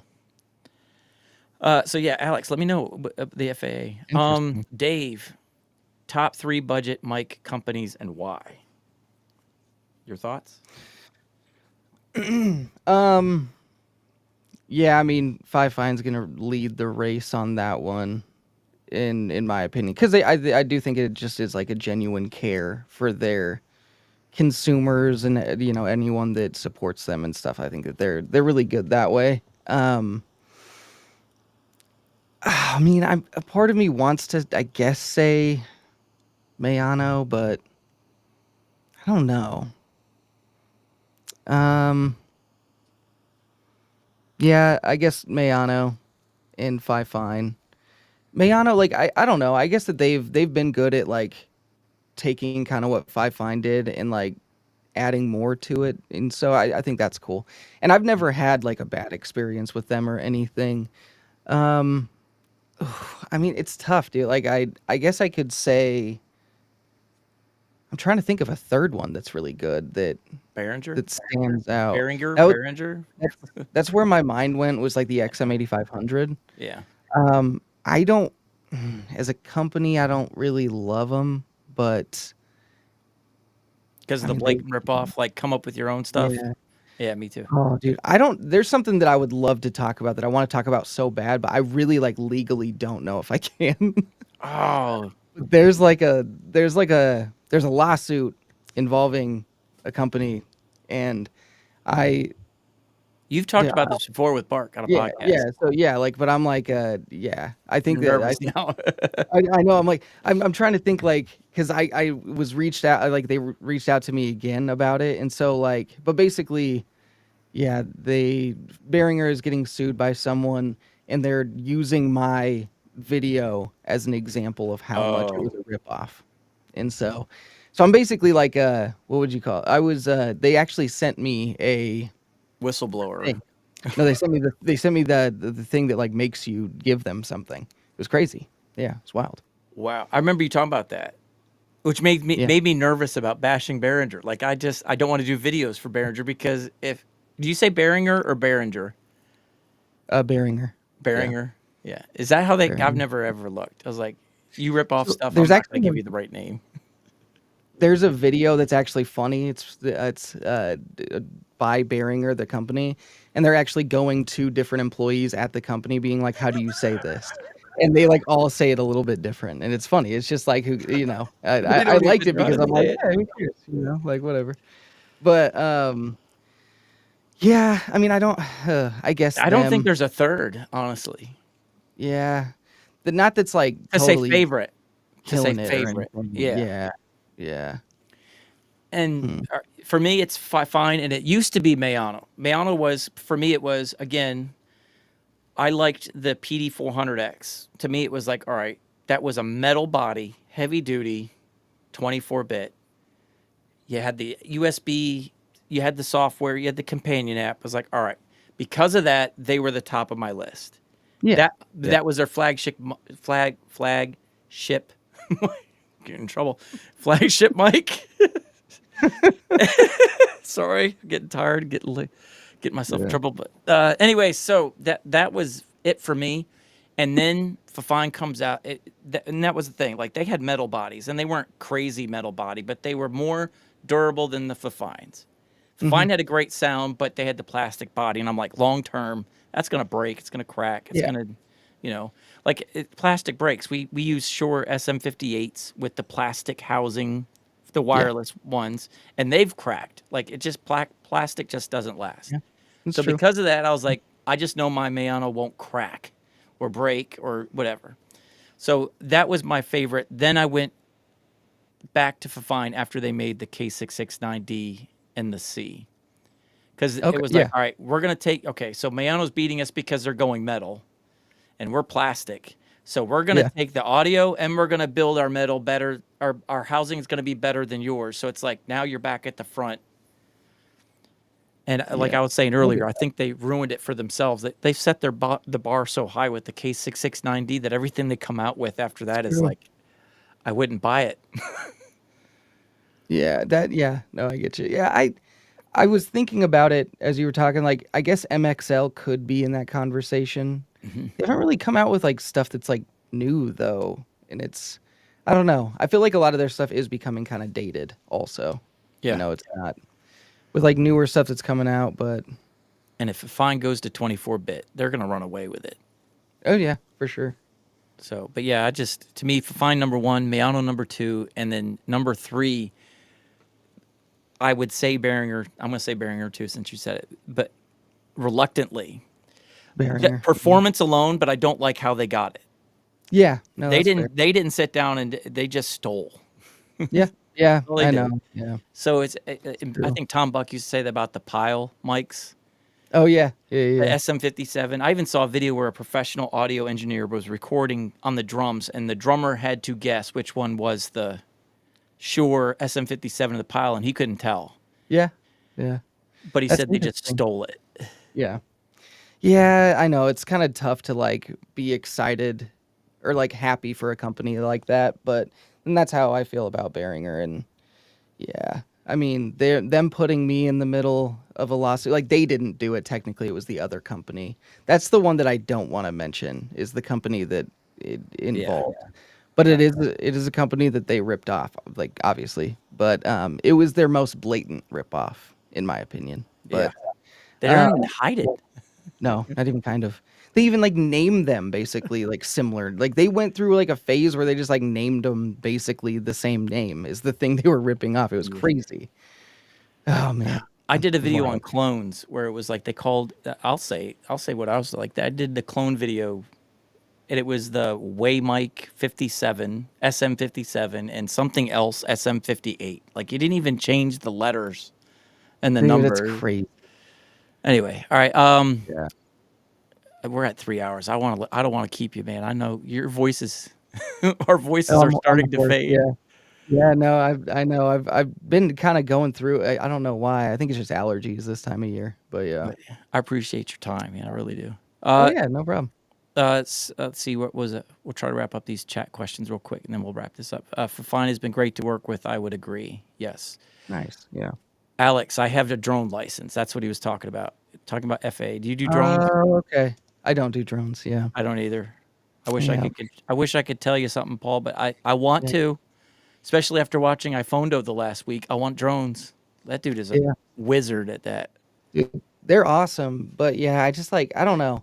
I think the time that I was thinking about getting involved with them is the time that like the rules and restrictions came out a bit more, and I was like, I just won't worry about it. Yeah, You know? I don't want to do the classes. I gotta. Yeah.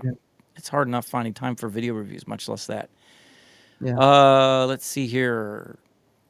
Dave was saying even though Meano has more 24-bit, wait, it's the heavy branding, isn't it? Yeah. Even though it's 24-bit, I still like the audio tones of the Fafine better than the Meanos. I think that's what it comes down to. Is just like, yeah, I think it's The that. EQ curve or whatever, the frequency. Yeah. And I've tried less Fifine products that I didn't like, or I guess I should say I've tried more Meano products that I didn't like. Yeah. With Fifine, there's like been like one or two that I was like, you know. I think it's just consistency and like the quality they deliver, even though it's not necessarily the step up that Meano did. It's more consistent and usually better sounding. So yeah. Yeah, I'd say the same thing. I've only had one microphone that I didn't even hate it. I was just lukewarm on it. And that was that AM6 that just come out. I did that review and I was Okay. like, Yeah. it's a gamer's mic. If you want to try to do something else with it, don't. But Yeah, if you want a that's gamer's fair. mic, it's there for you. Yep. No, for So, sure. Oh, there you go. Weirdest sponsorship offers you've turned down. Oh, me, baby, like a diaper bag. Yeah, it was awesome. I'd have fun with that one. So stoked. Then I got like a couple. It's weird that I say a couple. You like don't a even have couple- kids. I know. I'm like, they don't. Like they're missing multiple levels here. Like, but then like several treadmill options, like the treadmill sponsorship. It was weird. I'm like, do you think I don't do that? Yeah, it's very. What about toner or pile? I think we kind of covered that one right there. Yeah. Toner though, for me, I don't know. For me, toners just always seems too thick. Like they need to like tone it down on the low end. Yeah. Bring some more high. I don't know, some clarity in that stuff. For me, Yeah. you can EQ it. I mean, if you got some EQ skills, you can make them sound good. But for me, I don't have those skills. I get more frustrated trying to get the sound I like. So I'm just saying, Michael Newman, I cannot ever EQ a toner to where I would want to use it. Yeah. Okay. Live stream consultants toner reached out to me, but I passed on reviewing it. Didn't seem bad, but not exactly something I wanted to push. I would say this. Don't even push it if you want to review it. Just review it. And here's the thing. Be honest about it. And if they cut you off, then, they cut you off and you move on. But, like with Fine, that relationship was built not on that I'm glowing about everything they do. It's like our relationship is thriving because I'm allowed to say negative things and give feedback, and they're still sending me stuff. So if Toner reached out, do a bark, man. Bark. They have a very tedious relationship, them two, and they still send him stuff. Yeah. Oh yeah, definitely. He'll come right out and say, man, that we're not on the best of terms right now, but they sent me something. Yeah. It's true. Yeah. Yeah. So yeah, just do it. Yeah, a lot of the smaller companies like appreciate negative feedback. Yeah, I got any feedback. I got the TD510 and it works great for my use case I have for it. And that's the thing, if it matches your voice, because your voice that's a big factor too. And you've said this 1,000 times. What microphone should I get? I don't know. What does your voice sound like? Are you high, mid, low? What's your room treatment like? And a lot to it. Yep. Consultants. Okay, that was the model I asked to review. Seemed interesting though. Good to know. Okay, yeah, it's probably talking about toner. Paul, I'm with you. We're beasts because this is 3 hours. We're gonna break me and Clay's record. I'm gonna have to take like 2 days off to sleep. Dude, yeah, for real, huh? I'm so sorry. No, you're good. I appreciate it. Give Mike's video review of it a watch. Oh, talking to Paul. Gotcha. All right. Level up with Mike. Let's see here with Mike Newman. I did ask about the FAA. I know about them. Oh, gotcha. Yeah. Gotcha. All right. I will for sure. We're doing the speed round here. Live. LOL. Has Bark been texting you yet? Me? No. Yeah. No. Oh, For sure. He's like, not dude, yet. get Mike off the TV, man. Shut him up. Treadmill sponsorship was Dave's funniest one. Missed an opportunity to do running in place Mike review. Yep, dude, I know. I It's would weird, do it. right? Yep. I don't know if I could like, do it. yeah, it's funny. I know. You get some weird stuff. The diaper one always stuck out to me though. It's super weird. I'm not big enough to get there. I don't have a weird one yet. I haven't gotten any. I've gotten weird offers for weird stuff, but Yeah. never. Okay, live stream consultants. Again, I choose it over the Fifine K680 because of where the knobs are.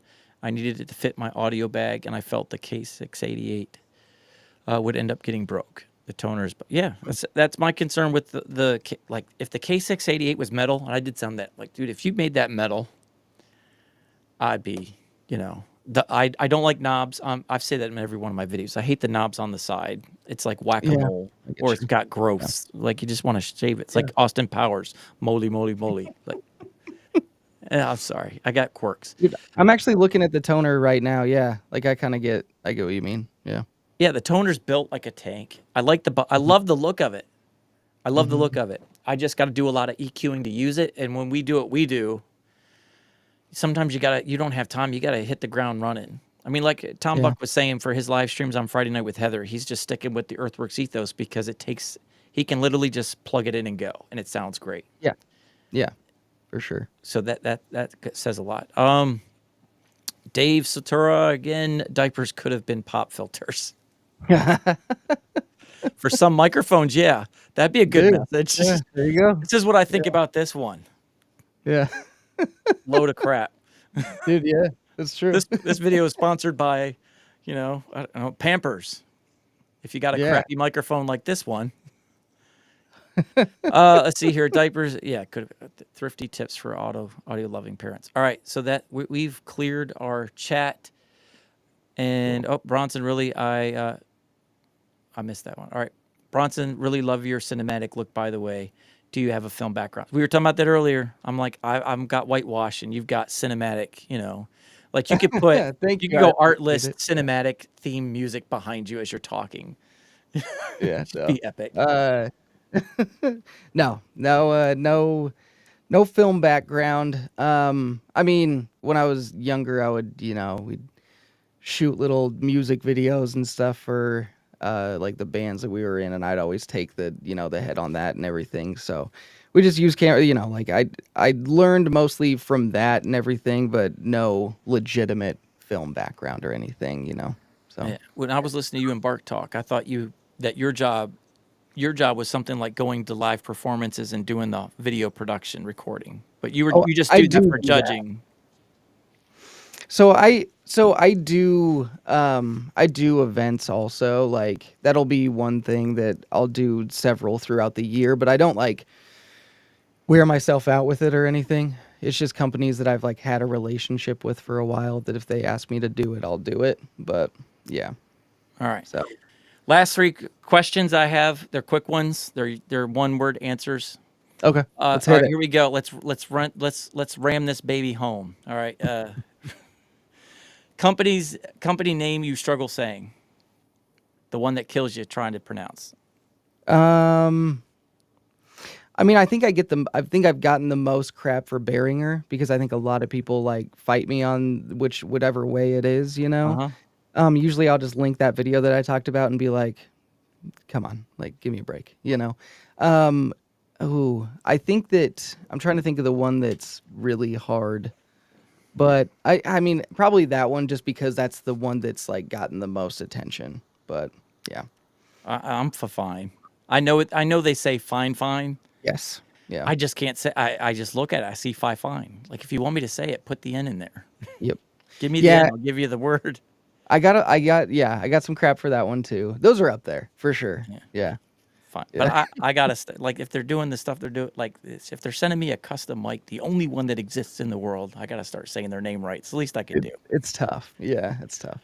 Okay. And I ask this is standard question. I ask everybody, ketchup or mustard on your hot dog? Hot dog mustard. Yeah. Are you? Yeah.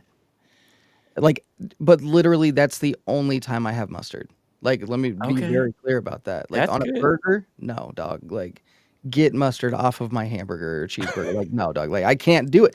It's ketchup for sure. But like, hot dog exclusively mustard. Yes. Yeah. When I go to McDonald's, I always go inside for my cheeseburger because I don't want them throwing mustard on it. I'll Oh, put okay. my ingredient. I order and I never want a burger because oh my gosh, going to McDonald's is sketchy to begin with, but you're risking it. You're Yeah. risking the biscuit. But so I always go in and I order something different to know that they've got to make it fresh. Like you're not giving me something that's been wrapped and sitting on the counter for an hour. Yeah. No, I get you. Was the last question. You're at a steakhouse. Steak is over $25. We're talking the big boy steaks. Okay. You putting anything on that bad boy? You putting sauce on that? Oh, absolutely not. No. No? No Really? steak sauce. No. No steak sauce ever. Yeah. Regardless of you're just not a steak sauce person. Well, no, steak sauce is fine. Like generally speaking, like I think it tastes okay, but like I wouldn't put it on a steak. Yeah. Like okay. What's it like? For instance, like there are some steak sauce like hamburgers or cheeseburgers that if you like that's good. You know. So. Gotcha. Yep. All right. Are you a sauce guy? No. I'm not a sauce person, but I like mushrooms and onions, Oh, okay, caramelized yeah. onions on top. But sauce was the question, though. Yeah. Sauteed mushrooms, good. Yeah. Yeah, I'll put get toppings on it, but I'll never put sauce on it. I only put sauce on it if it's bad, if there's no flavor. If you can't if you can't put it down because it's that bad, that's when you grab the steak sauce. Yeah. I remember watching a Dale Earnhardt Jr. podcast, and he went into this fancy place, like $50 steak, and he just like dumps the sauce on there, and the waiter was like looking at him like, "What are you doing?" He's like, I don't eat steak. I eat steak sauce, and I need something to go with my steak sauce. Dude, that's why he orders the steak. That's wild. Jeez. So yeah, I just thought it'd be a good question. All right, so that's it. We'll clear. We got 3 last comments. We'll clear them out because there's no real questions here. How do you pronounce your name? Newman. But everybody says Newman from Seinfeld. It's a thing. Yeah. Newman. Let's see here. Gotcha. Good info. Oh, I'm sorry. I click it and I'm waiting, but it doesn't pop up that. There we go. Now you can read it. Gotcha. Good info.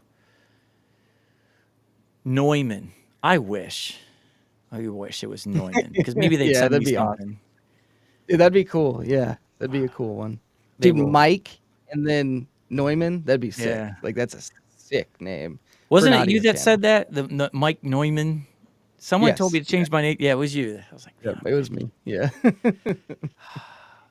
that was a horrible Neumann joke. Neumann. I don't know. No, I'm saying my name wrong. All right, man. 3 minutes, 3 hours and 15 minutes. You are a beast. I'm not kidding, guys. I'm not trying to do this to you guys. I intentionally try to go into these things for 1 hour. 1 hour. And somehow the last 2 have gone to 3 hours and 15 minutes. Because it's like Dude, that's crazy. we start spanning time zones. Yeah. So like Yeah. Dave's over in the Philippines, so it's like as we're going, like different people start logging in and start going into the conversation, and it's like, and I just appreciate you for like, hanging it Yeah, no out problem. and all that stuff for 3 hours and 15 minutes. I never thought, and I know my voice, and we have to listen to our voice so much during the week. Yeah. Yeah. To do a 3-hour podcast means now you are on our level. Like you've got to hear my voice as much as I do, and I am so sorry. I don't know Yeah, what's that's wrong actually with you fair. people. Yeah, that's fair. Neglecting for punishment. Sauce, since you guys like mayo, no mayo. Yeah. I, I'm. I, Yeah. I love mayo. I like mayo. I like mayo. Yeah. I'm an I'm a extra mayo person. guy. Yeah. All right. I like it. Okay, I'm done. Have a wonderful evening. Thank you too, Dave. Thanks for your time. Yeah, you're just waking up, Dave. It's like it's 10:55 in the morning for you. I got to go to bed. Yeah. All right, thanks, Bronson. Man, I appreciate Yeah, you, man. no My problem. hero. Like I said, this Yeah. was I got to do a podcast with my Michael Jordan tonight. Oh, A lot geez, of the stuff that I do, like it's a Bronson ripoff. You know, it's my homage to Bronson, my background, and I well, still dude, got no, to do thanks more of for that. having me. I used to have a desk behind me like you did, but my Oh, room okay. is Yeah. not that deep. It's 8 feet wide and it's really long, like 30 Gotcha. feet long Okay. by 8 feet. So it's like, Dang. Okay. Yeah. oh yeah, it's an attic that I furnished. Gotcha. Okay. So it's like I put the desk there, but it's awful. So now it's Yeah. like I cleared it out, but I'm trying. Yeah. Nice. All right. Thank you, man. I appreciate you. Go to bed. I'm so sorry. And if you never come on again, I understand. I'm No, so it's all sorry. good. Yeah. No, thanks for having me, dude. Yeah. All right, guys. Thank you so much. Don't forget to, if you haven't subscribed already, go to Bronson. Check him out. He's he's my Mount Rushmore. He's my top 3. If I can go beyond Mount Rushmore. Top 3. Ooh, Top 3. dang. So Okay. absolutely. The Thanks, perfect man. combination of video production, B-roll that makes me want to become a shoe salesman and give up because there's no way I could keep up with that. And just the perfect way you present it, the comedy, it's the perfect touch. Like you hit a home run and everything. There are no weak links in what you do. Like from Thanks, beginning to dude. end, it's the best. So thank you so much for coming on. Yeah. Thanks, man. Appreciate you.